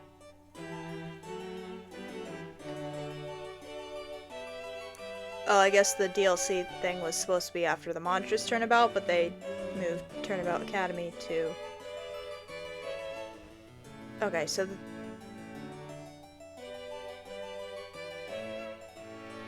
Okay, so there's 2 more normal cases than the DLC case, which is included in this trilogy thing, because it's the Switch version.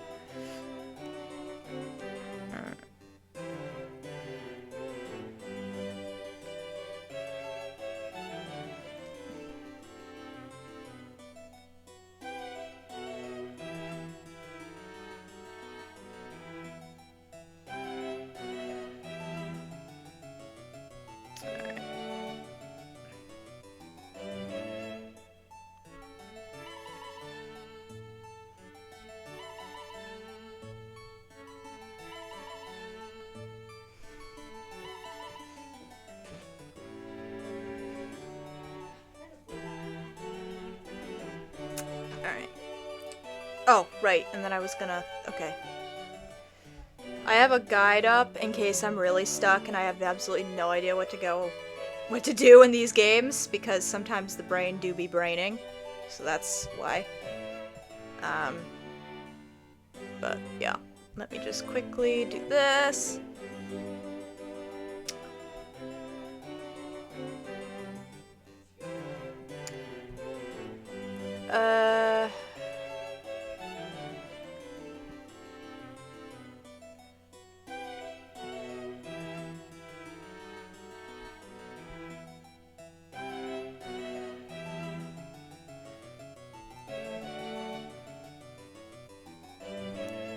Please hold while I do my chess.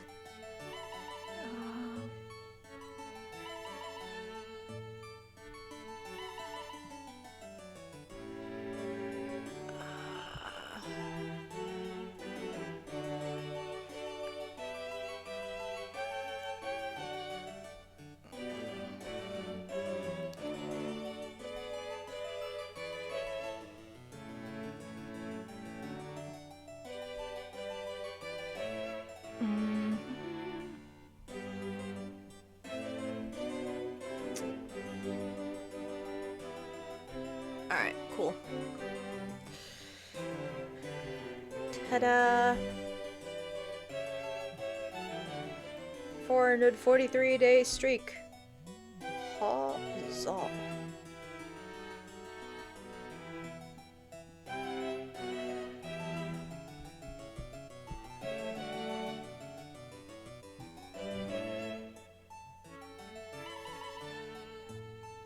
Okay.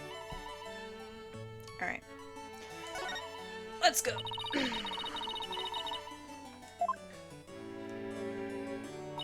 Oh, wow. This looks familiar. Oh my god.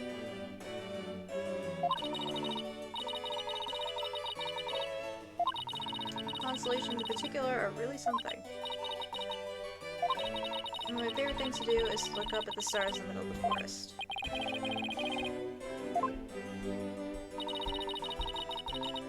Didn't know you were such a romantic. Not like that. I had this friend. He and I go way back and got me really interested in space. You had friends? Wow! What a dick. As soon Count President, I cannot allow such mean-spirited teasing to continue. Yeah, don't be a dick. I think she's angry. Pretty. Costumes were no problem, but as for singing, I'm not sure You can do it! That's right, anyone who says otherwise will have to answer to me. What are you holding? It's like a chivalrous love triangle, a damsel of distress and two knights in shining armor. Maybe that famous Herald article wasn't too far from the truth. Speaking of the latest news, I wonder how the mock trial turned out. Yeah, who won? How did it end? We were just about to reach a verdict when the police arrived. Now we'll never know how it would have turned out. Womp womp. Guess that's what happens when there's a real murder during a fake murder trial. Yeah. Headed right before the verdict. Talk about bad timing. I was this close, man. I bet I would have won. I bet the defense wasn't doing too badly either, right? Zen and the art of mastering the bar exam. Amazing. We'll settle this some other time, and I assure you I will win when that time comes. Like I'm gonna let it happen. I don't think so. I hope they don't end up hurting each other. Don't worry, the three of us have been good friends since we enrolled here. Yeah, proof of our friendship. Like friendship bracelets? We're studying for a career in law, and in the legal world, evidence is everything. As long as our friendship lasts, you can bet we'll be carrying them around. What exactly is this proof?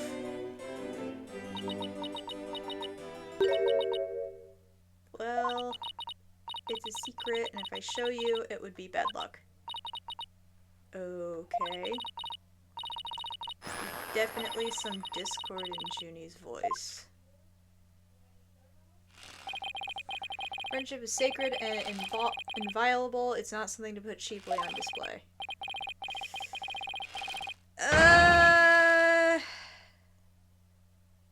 That makes it sound like more than friendship, but okay. Hear discord in their voices too, but they're talking about their friendship. What's going on? Yeah, that's what I want to know. Something wrong? No, it's nothing. Alright. Isn't that... Everyone say right where you are, don't move muscle. Oh god. Bobby Fulbright. Small talk will have to wait. Juniper Woods, you're under arrest for the murder causes court. Oh shit.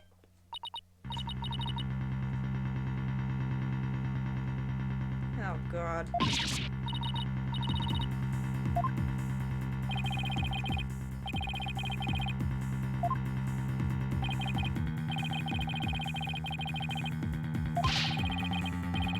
There are two major reasons for her arrest. Number one, the suspect led somebody to where the body was. Number 2, the crime seemed exactly how the suspect portrayed it in her script. Oh, Lord. Yeah, anybody could have framed it to be like, hey, she was... But there's more. However, Prosecutor Blackwell specifically told me not to say more than that. So, Will's prosecuting attorney. In Fulbright, we found this in the suspect's pocket. Oh, shit. There's blood. It's evidence we made in the mock trial.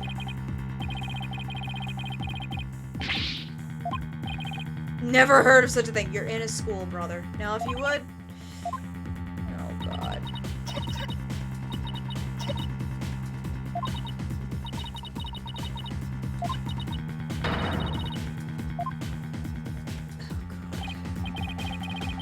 Excuse me, I have work to do. Well... Hold it! Huh? Hold it! I refuse to believe that she's the killer! Junie! I've decided. I'm going to defend you. I'll fight with everything I've got.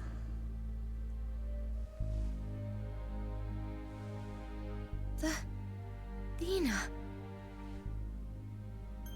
Junie, it's good to hear you say that name again. I still think that that voice does not fit her.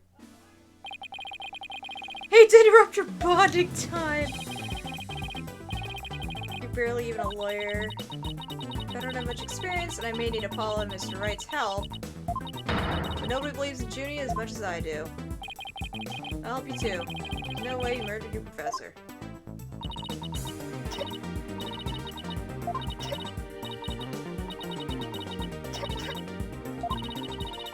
Got your back, Junie. Guess things worked out after all. Now they have your lawyers, it's time for us to head back to the station. Ha ha ha. Oh boy, I can't believe Junie's been arrested for murder. And I can't believe I accepted her case without asking Mr. Wright. Yeah, you're gonna be busted. Take a deep breath and relax. I'm here to help with whatever you need. So let's get right on the case.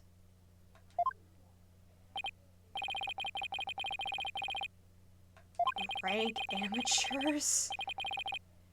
Bitch, you're not even a full lawyer!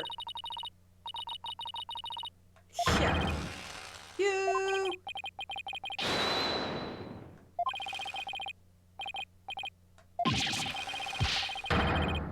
Oh my god, these two clowns. They're gonna make things harder for us, aren't they?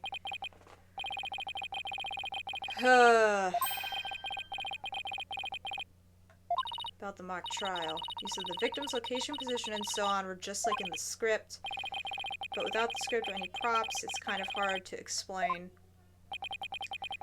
Perhaps I could help. Air forehead! Oh no. Clavier!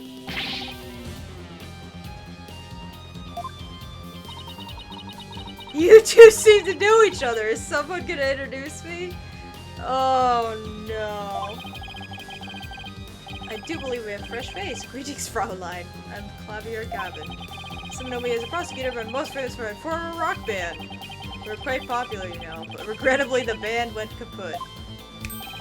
Perhaps you've heard of us? The Gavineers? I was the lead vocalist. Never heard of your band. Then again, I was out of the country till only recently. But can I get your autograph? Oh my god. You just met him like 3 seconds ago and you want his autograph. Could be Fraulein, but I've retired from the music biz. I'd be happy to offer my autograph. This is rockstar prosecutor Clavier Gavin. That one then. She's a lively one. Didn't know she was your type. We're not dating. She's the newest member of Wright Anything Agency, that's all. Nice to meet you, I'm Athena Sykes. Pleasure to meet you too. Now that the intros are out of the way, I'm sure you have some questions for me. Oh my god. I love his new bottle. It's great. Why are you here? What are you doing here? I'm here for the same reason as your boss, to give a lecture at a training seminar. Oh my god, he was gonna be the one. Oh, I thought it was gonna be Edgeworth. So he is the famous prosecutor they invited. I have another crucial role to play. The Gavineers are getting back together for a one-time special performance. Oh my god. Even though you guys disbanded, which was a shame, by the way. Really. I know how much you adored our music. God, the shade. Anyway, I studied abroad in Germany to get my badge early, but I did graduate from here. The performance Junie mentioned. So you've already heard about that. One student representative was selected to sing with us on stage. And the stage is supposed to look like this tomorrow. Ta-da! 2 big banners and a pair of wicked statues. This is just an illustration, but it's not half bad. So it would have been statues of Phoenix and, him. Wicked statues? You and Mr. Wright. They were so big and magnificent. What a terrible waste. Yeah. Worst part of this whole thing is my long-awaited reunion with my mentor never came to pass. She was in court. She was the one who taught me how to think about the law. Damn. R.I.P., brother. Constance Court was your professor? She may have taught the judge course, but she had a huge impact on me. She was fond of saying, the end is only justified through proper means. She wouldn't tolerate dishonesty and always revered was right beyond all else. Real Prosecutor Gavin's sadness. Oh no, I think I'm gonna cry. Honestly, I can relate. I got very close to crying when I heard a past teacher of mine passed away when I was still in college, and the thing that kept me from completely just becoming super depressed the rest of that day was playing through Brilliant Diamond. It was the release day of Brilliant Diamond on Switch, and I stayed up until midnight and I played it on release, and then I went from almost crying because I lost my teacher to almost crying because the nostalgia hit me like a ton of bricks, and I was just so happy that that game had gotten renewed. A lot of people hate it, and like, I will say, I think they're valid to not like it, but at the same time, I think it's equally valid for people that do enjoy it to be allowed to enjoy it, so.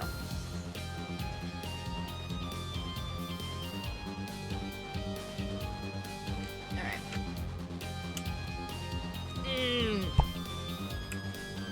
Hydration is important, children. Are you tearing up? But I can't blame you. Prosecutor Gavin knows a lot of who he is in close report. So as you can see, we are both joined in purpose, so to speak. Now, let's rock this place hard. Let's rock what? I'd help you explain the mock trial. We're going to reprise it right here in the lecture hall. Oh no, might help us catch her killer. Cutscene?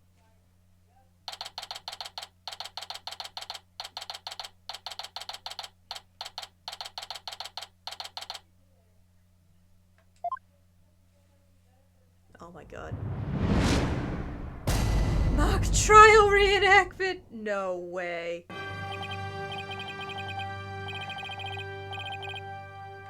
Ready to rock? No. Amazing. Saw the actual mock trial earlier. Just relax, you'll be fine. Besides, we have the script. Only one in existence. I borrowed it. Great. Now, Fraulein will need you to play the part of defendant and judge as per the script. I've only read the case outline. I don't know how it actually turns out, so I'll treat this like I'm prosecuting a real case. You will play the part of a fledgling lawyer, a role you were born to play! God damn it. All the evidence is also here with us. We have everything we need to reply to the mock trial. Let's get started.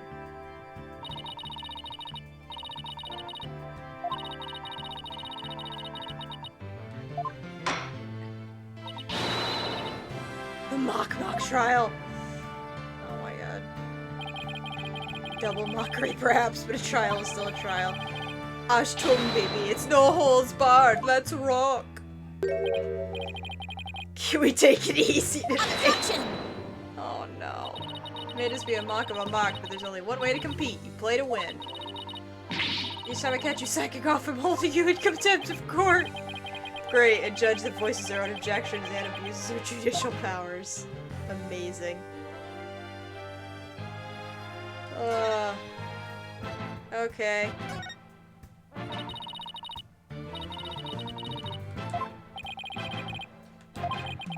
Case is set in a school very much like this one. The victim, a professor, female. The defendant, an archery club member, also female. Ugh. Great. That's some seriously bad acting! The victim's body was discovered in the middle of the quad. Oh shit. Here's a shot of the crime scene, ironically, as Professor Corbin poses the corpse. Yikes. How did the mock trial participants react to this photo? Mr. Newman was surprised by what Professor Corbin was wearing. He reacted with, "Oh, the green sweatsuit."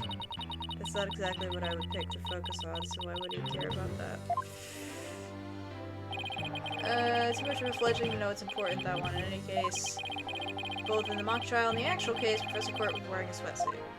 Moving right along. Hold it! Hey? Wait a second. The body was discovered in the same area as the mock case, although there was a stage.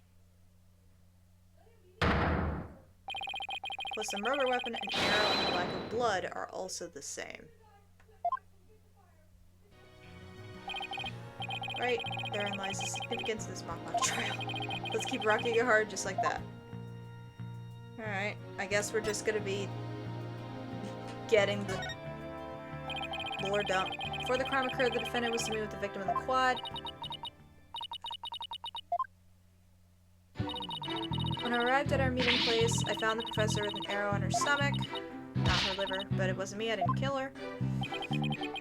You don't have to ham it up like that, Athena. It's called getting into character, forehead. Don't be such a wet blanket. Oh my god. Let's see. Then Hugh said, a frail co-ed used her bare hands to stab the professor with an arrow. I don't think so. At the time of the murder, a male student was seen holding a bow in the archery club room, which has a clear view of the quad. He shot the arrow into the victim before my client even got there.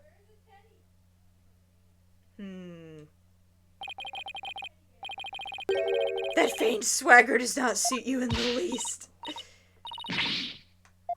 Oh my god. Mr. Euro Rocker. Oh no. Alright. The victim was shot from the archery club room before the meeting even took place, hence the defendant could not be the killer. That seems to be the defense's assertion. Prosecutor Gavin, do you have any objections? Autopsy report notes the edges of the victim's wound were unusually ragged. Could such physical trauma possibly result from an arrow shot from a bow? No.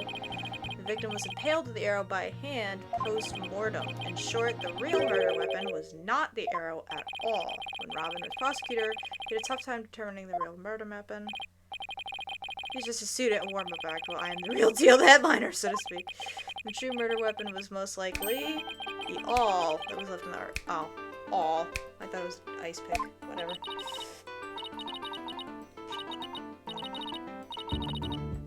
It's a kind of tool used for poking holes in paper, wood, and other materials. It's kind of like an ice. Oh, okay.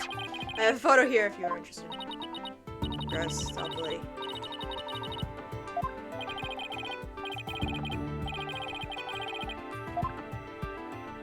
The defendant's prints were lifted from the murder weapon. Furthermore, traces of the victim's blood were discovered in the art room. That's where I believe the murder actually took place. So the question now is, how did the body get from the art room to the stage?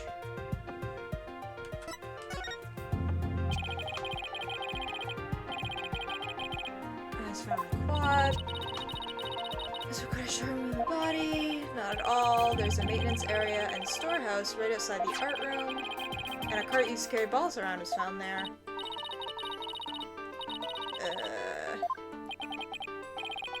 Big enough to fit a person or a body in it. The defendant dropped the body from the art room window, then moved it with the cart. Damn, that Here's how a high school girl can easily move a body all by herself. Damn. Objection! Body dropped from 3 stories up, which shows signs of massive blunt force Objection! trauma. Exactly. May be true, but you failed to account for the large high jump mat in the storehouse. Body dropped onto such a mat would show no signs of blunt force trauma. Almost curious, similar this whole case is to the mock trial proceedings. Yeah. Wright the crafty killer in an attempt to cast suspicion on the archery club. They moved the body to the quad where it would be an easy shot from the club room. Then the killer faked the murder weapon by inserting an arrow into the all stab wound. Sounds like he has only high praise for Judy's script. Any further arguments in the defense? Nope. Seemed like the teacher who was playing the judge was satisfied. Time for the finale. Your verdict, if you please.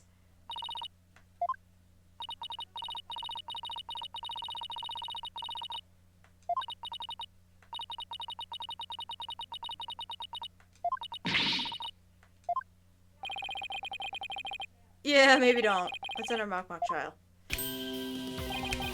It's about time I get back to my investigation.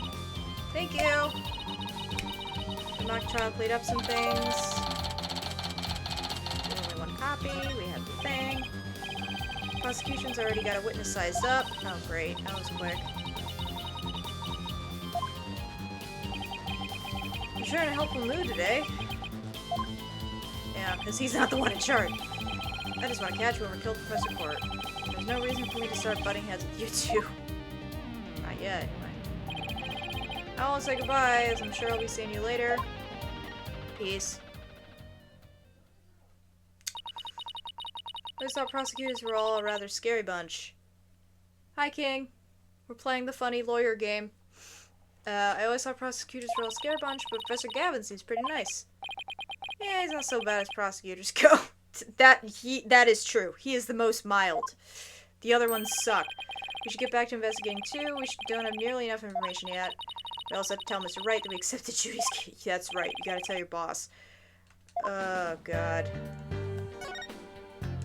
No, we gotta move. We gotta schmoove. Alright, is he gonna be in the hallway? Well, if he's not, then somebody else is. Oh, God. Oh, yeah, he is. Uh-oh. I heard they arrested your friend. Yeah.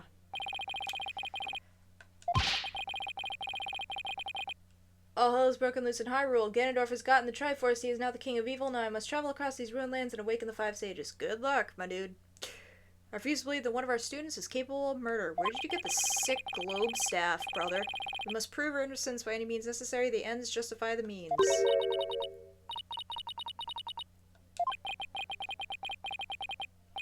I, Professor Means, always say what I mean. And mean what I say by all means. Yup. Please don't. Okay. Here at Destinies Academy, we train our students to produce meaningful results. Oh, God. Including meaningful murder? You believe in Juniper's innocence, do you not? Of course I do. She wouldn't hurt a fly. Oh, God, please stop smiling.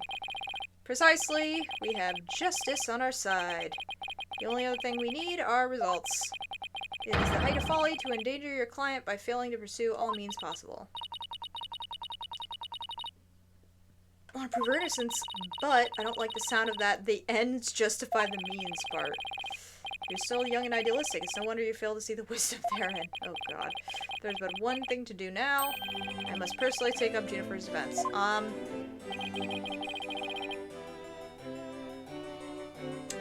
Yeah, about that. Maybe a professor, but I'm still licensed to practice law.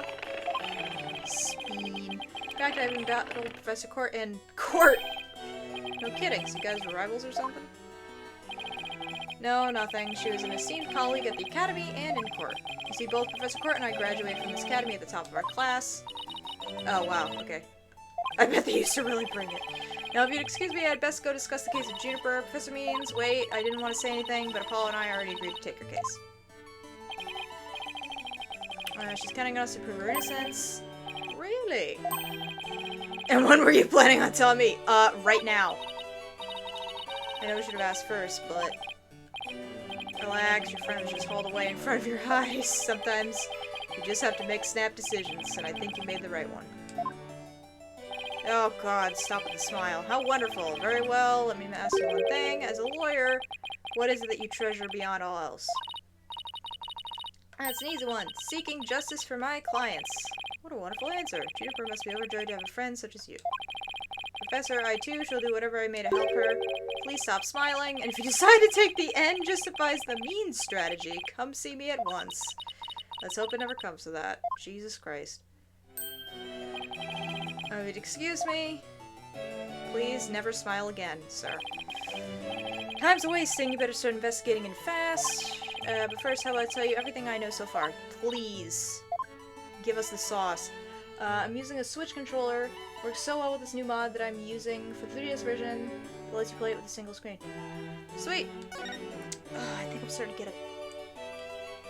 Oh, I think I'm getting a headache from these fucking headphones. Good thing we're near the end of stream. We'll be on for another, like, half hour, then I'll call it. Have you learned anything new? Actually, I ran into prosecutor Gavin, he told me something interesting. The murder took place in the art room. Oh, great. There's traces of large player blood. It really is, like the script. Police believe the body was moved from there to the stage. Oh, great. The police are searching the art room. But whether they'll find anything, well...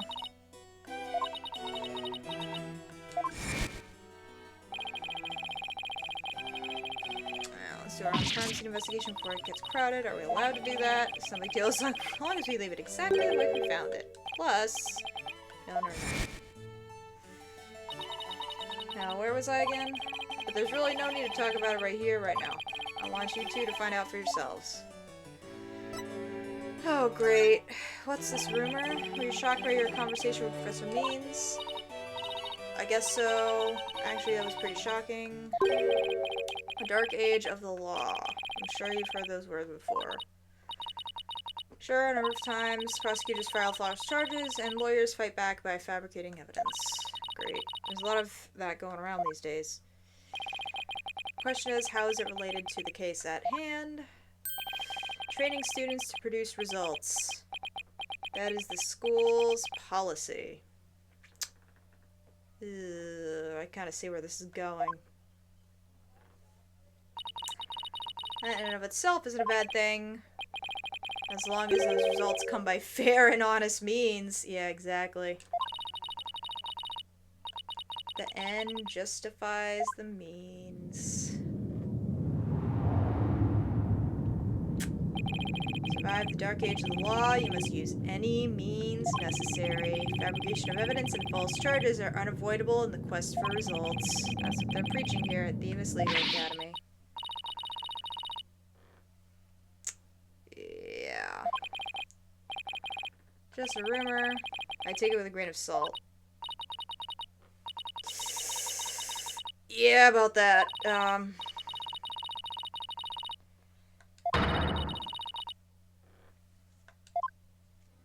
Maybe he was worried someone might tamper with the events. Maybe. I think that about wraps up what I know so far. The fact that this case closely resembles Miss Wood's script is obviously important. Knowing that, you should probably try and identify what's the same, what's different. I'm sure talking to as many people as I can on campus. Okay. Thank you, boss. Anything at the lecture hall anymore? Oh. When you hear the tippy tappies, there's new shit.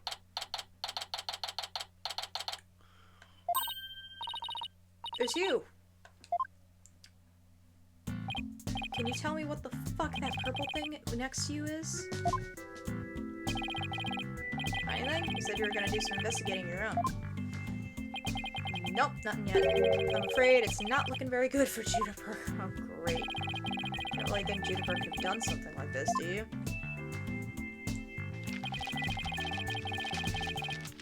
Only the author and the victim knew the contents of the script. Let me see what's on this book. Chill law, corporate law, criminal law, Zhao, something. I can't make out the last name. Both the stage and the art room were in the exact same state as described therein. Nobody could mimic the crime like that unless they'd already read the script or wrote it. Professor Means is better able to handle this than you two, so just leave it to him.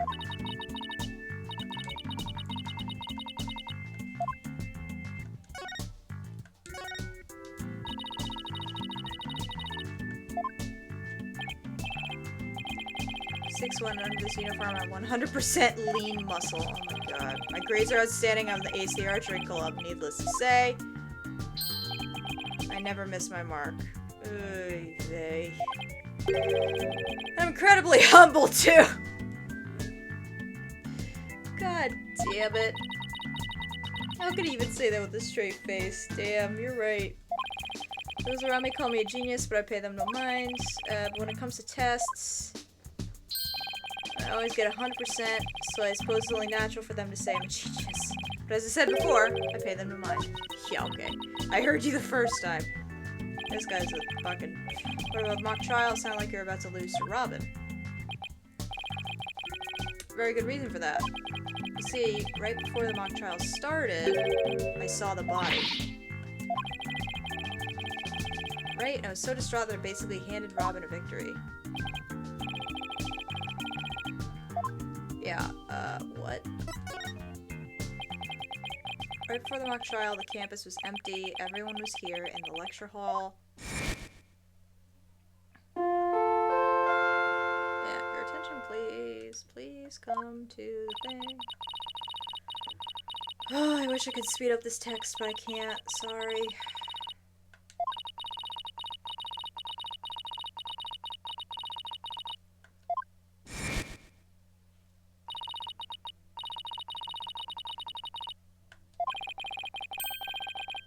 Only exceptions to the mock trial participants. Juniper, Robin, and I were in our personal dressing rooms next door.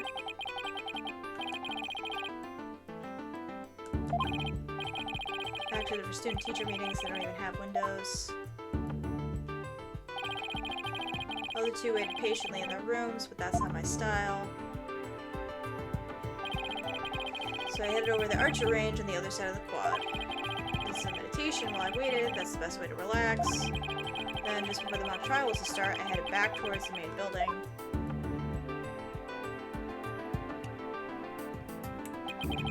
As I walked across the quad, I passed in front of the stage. That's when you saw the body.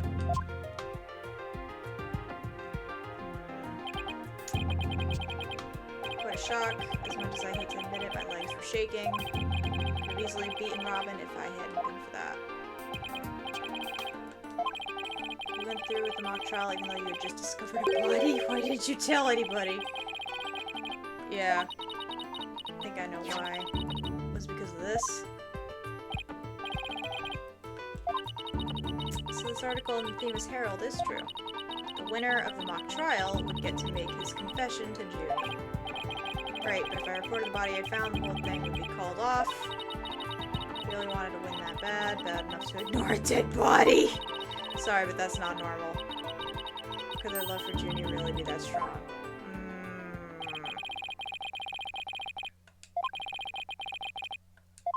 God damn. That's all I have to say.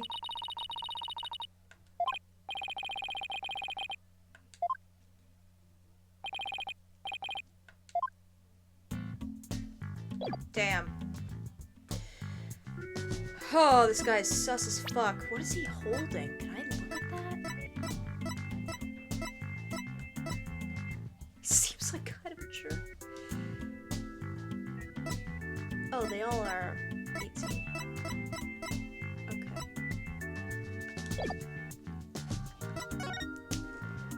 Alright. Stage.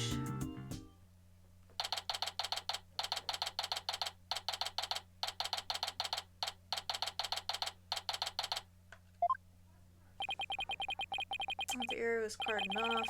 Police are discussing something. Oh god.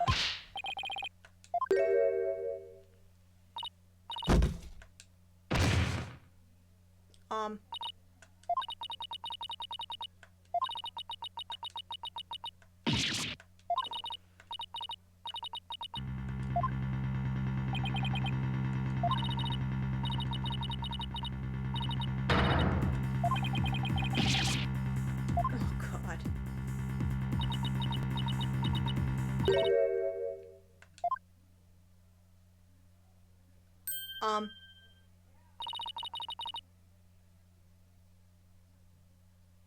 Solid steak? Excuse you?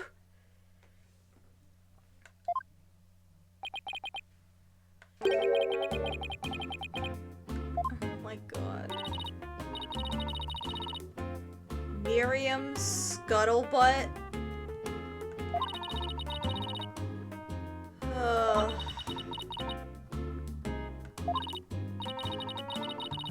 It's the fate of we who live in the shadows. Oh my god.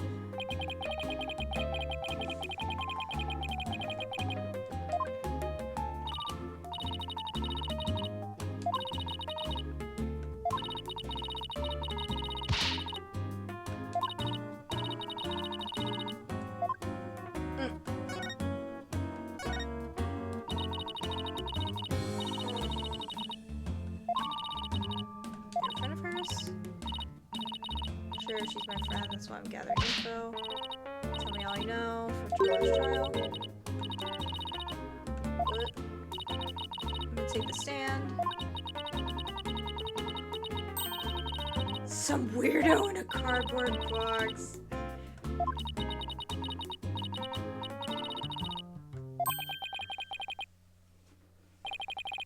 Repeat what you just said.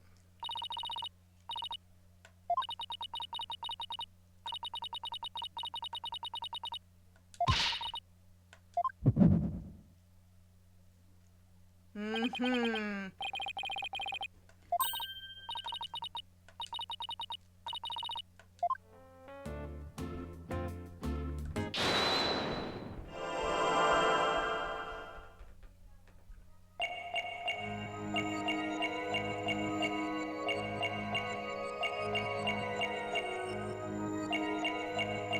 Assuming it's one of her hands.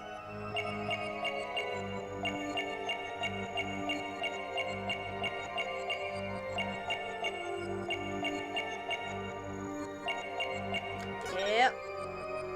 Gotcha! Either one or both of her hands.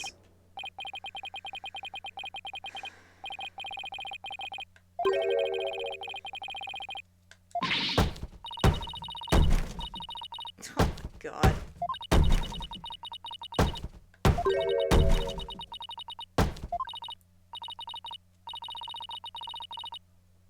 Editor-in-Chief of the Themis Herald. Oh, so you're the one that thinks she's a massive skank. Great, we can definitely trust you. Pretty impressive. Lonely one-woman operation.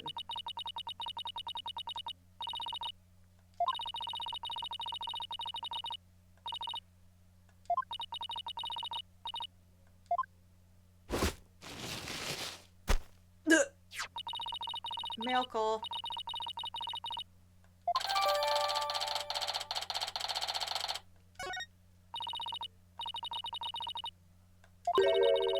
Someone who's never had Junie's best interest in mind. Yeah.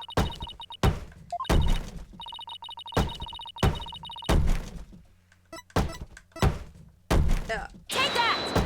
You're a dick.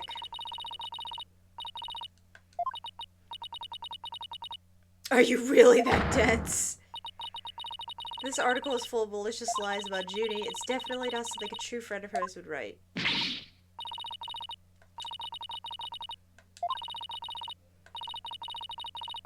Yeah, one woman job.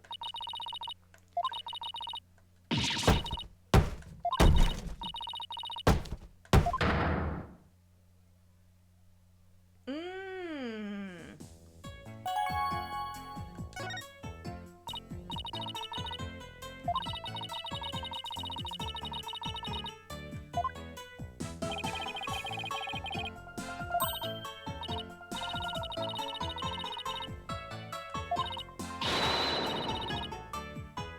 Oh, great.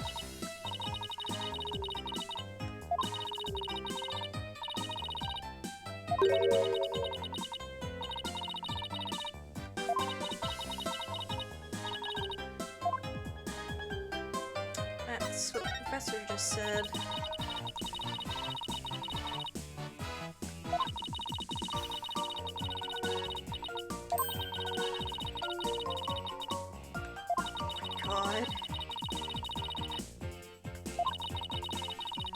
Yeah, that's totally illegal, and, yeah, one of them was at the scene of the crime. The art room. Oh god. We put a tape recorder in the art room. What did it record? You really want to know? Yes, please. Like I tell you, Big Scoop comes out in court tomorrow. You're a dick. Fatal fissure had opened between the three of them.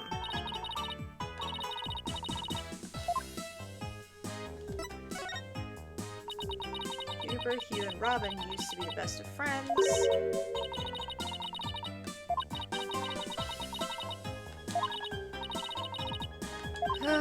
Professor Means has his followers and Professor Court had hers. Their influence is inescapable. Are you implying that one of them adheres to that extreme idea you and Professor Means have?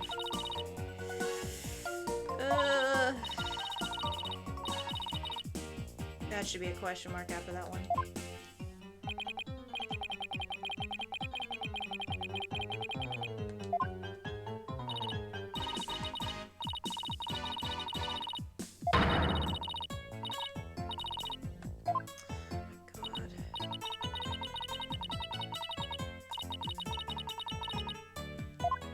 Start by burning the box off of her.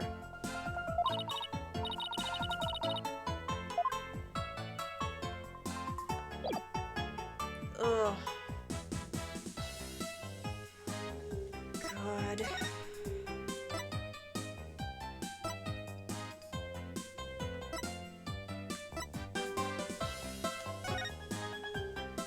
Pretty.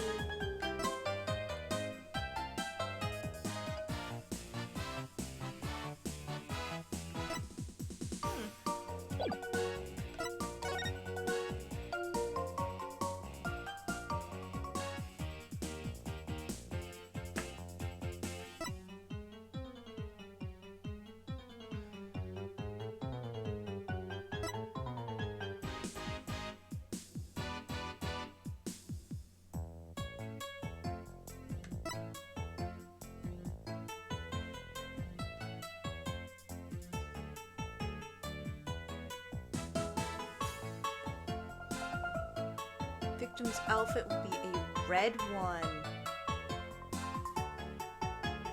Yet she wore green.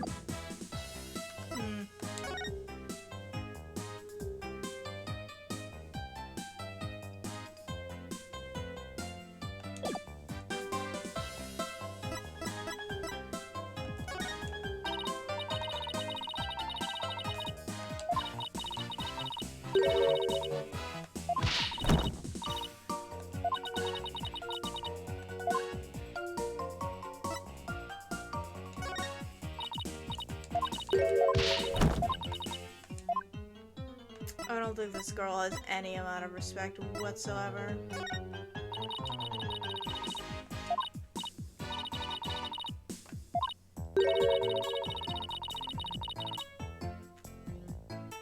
Yeah, so basically you're just a major asshole and everyone hates you.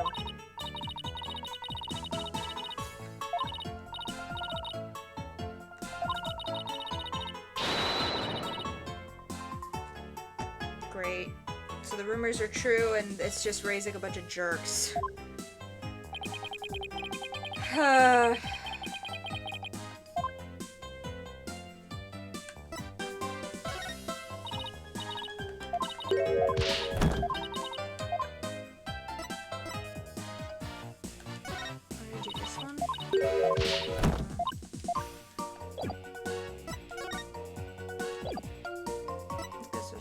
To really do here until we get more shit.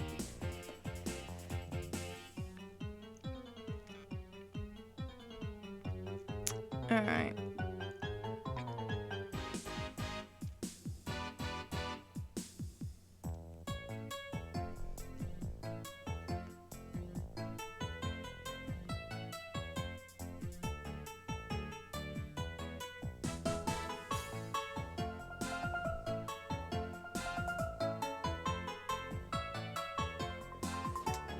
So we are supposed to move at this point.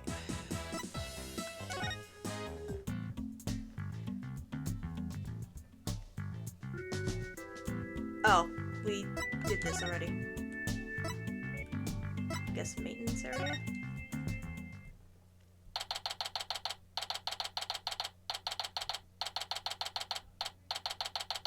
Okay, so it's just this and the detention center, and then we'll end it. Alright, good. I'm starting to conk out. This is the maintenance area. During the Mock trial.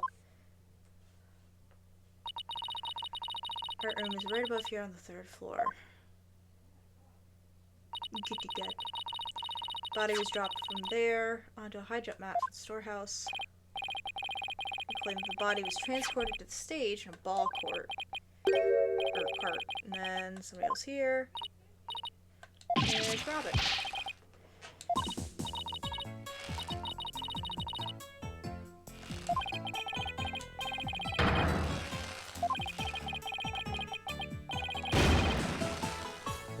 Is that what you're fucking wearing? A trading brace? Manliest of manly men. That's why I work out with my manly brace. I don't want to be rude. Can't you talk without shouting?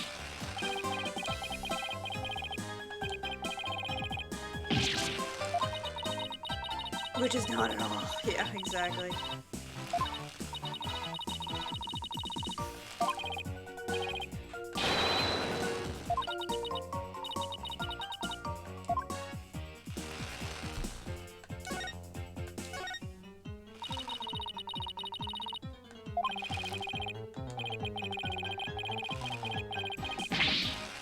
Second member of the Fine Arts Club.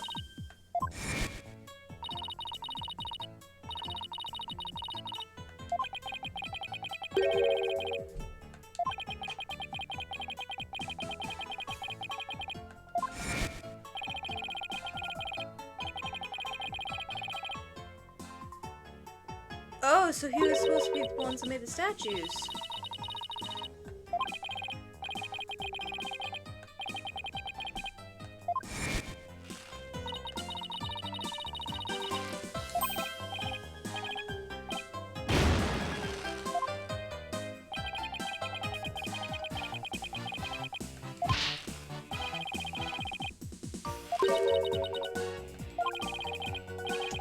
Professor Court was a Fine Arts Club advisor. Truth and beauty. Only good result is the truth. Oh my god! He's Aristotle and she's supposed to be...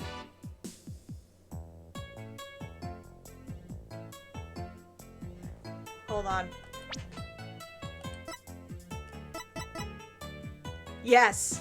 He's Aristotle and she's supposed to be Aristotle's, rival.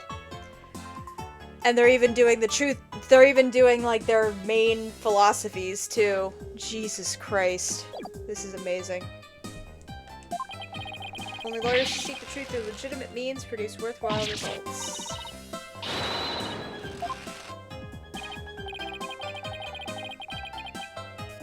And of course, the one that values truth and justice and everything was killed by somebody who's probably favoriting the guy that just says, as long as things happen, it doesn't matter if it's actually right. Great.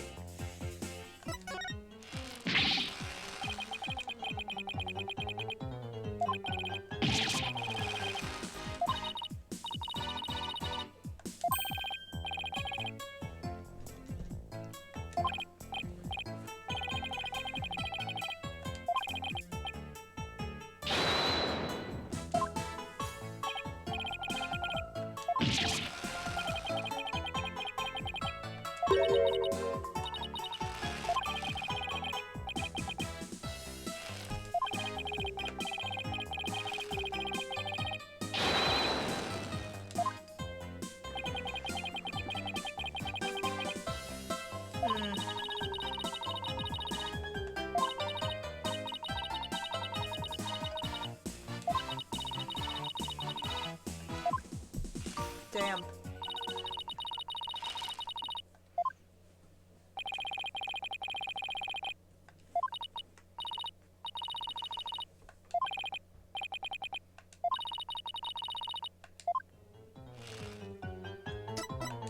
Bye, training boy.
Oh, the Bash of High School drama.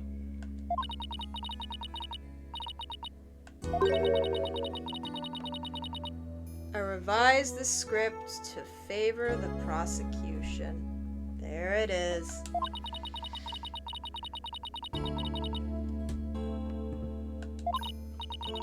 So if Robin had won, Hugh wouldn't have been able to confess his love to Junie. That would have kept the trio's relationship the same.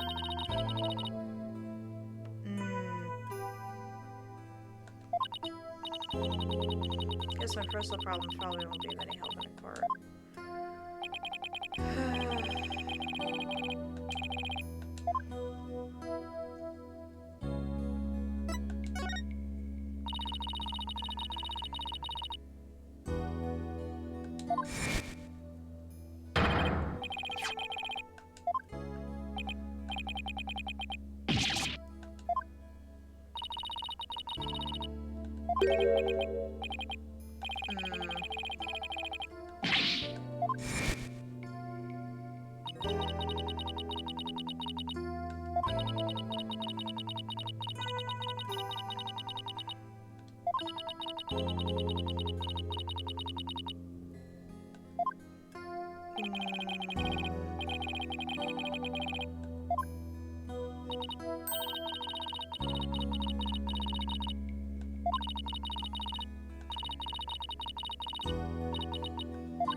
Probably was just paint.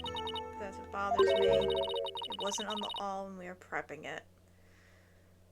Oh boy.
to either one of the boys or the super sketchy rumor chick.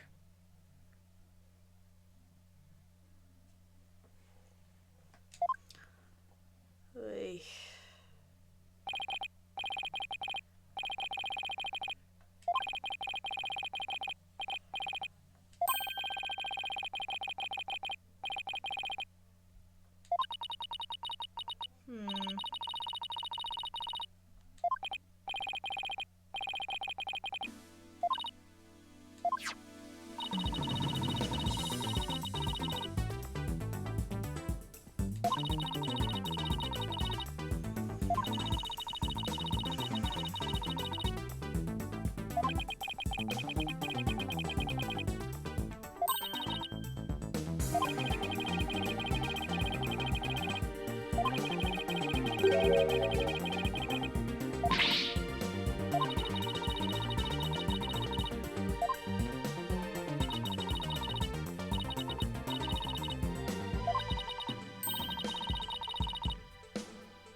The king of being fine is certainly a statement.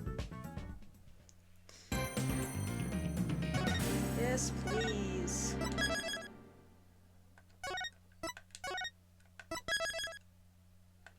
Alright. Well, today was a day. And, Funny Lawyer game was in fact played.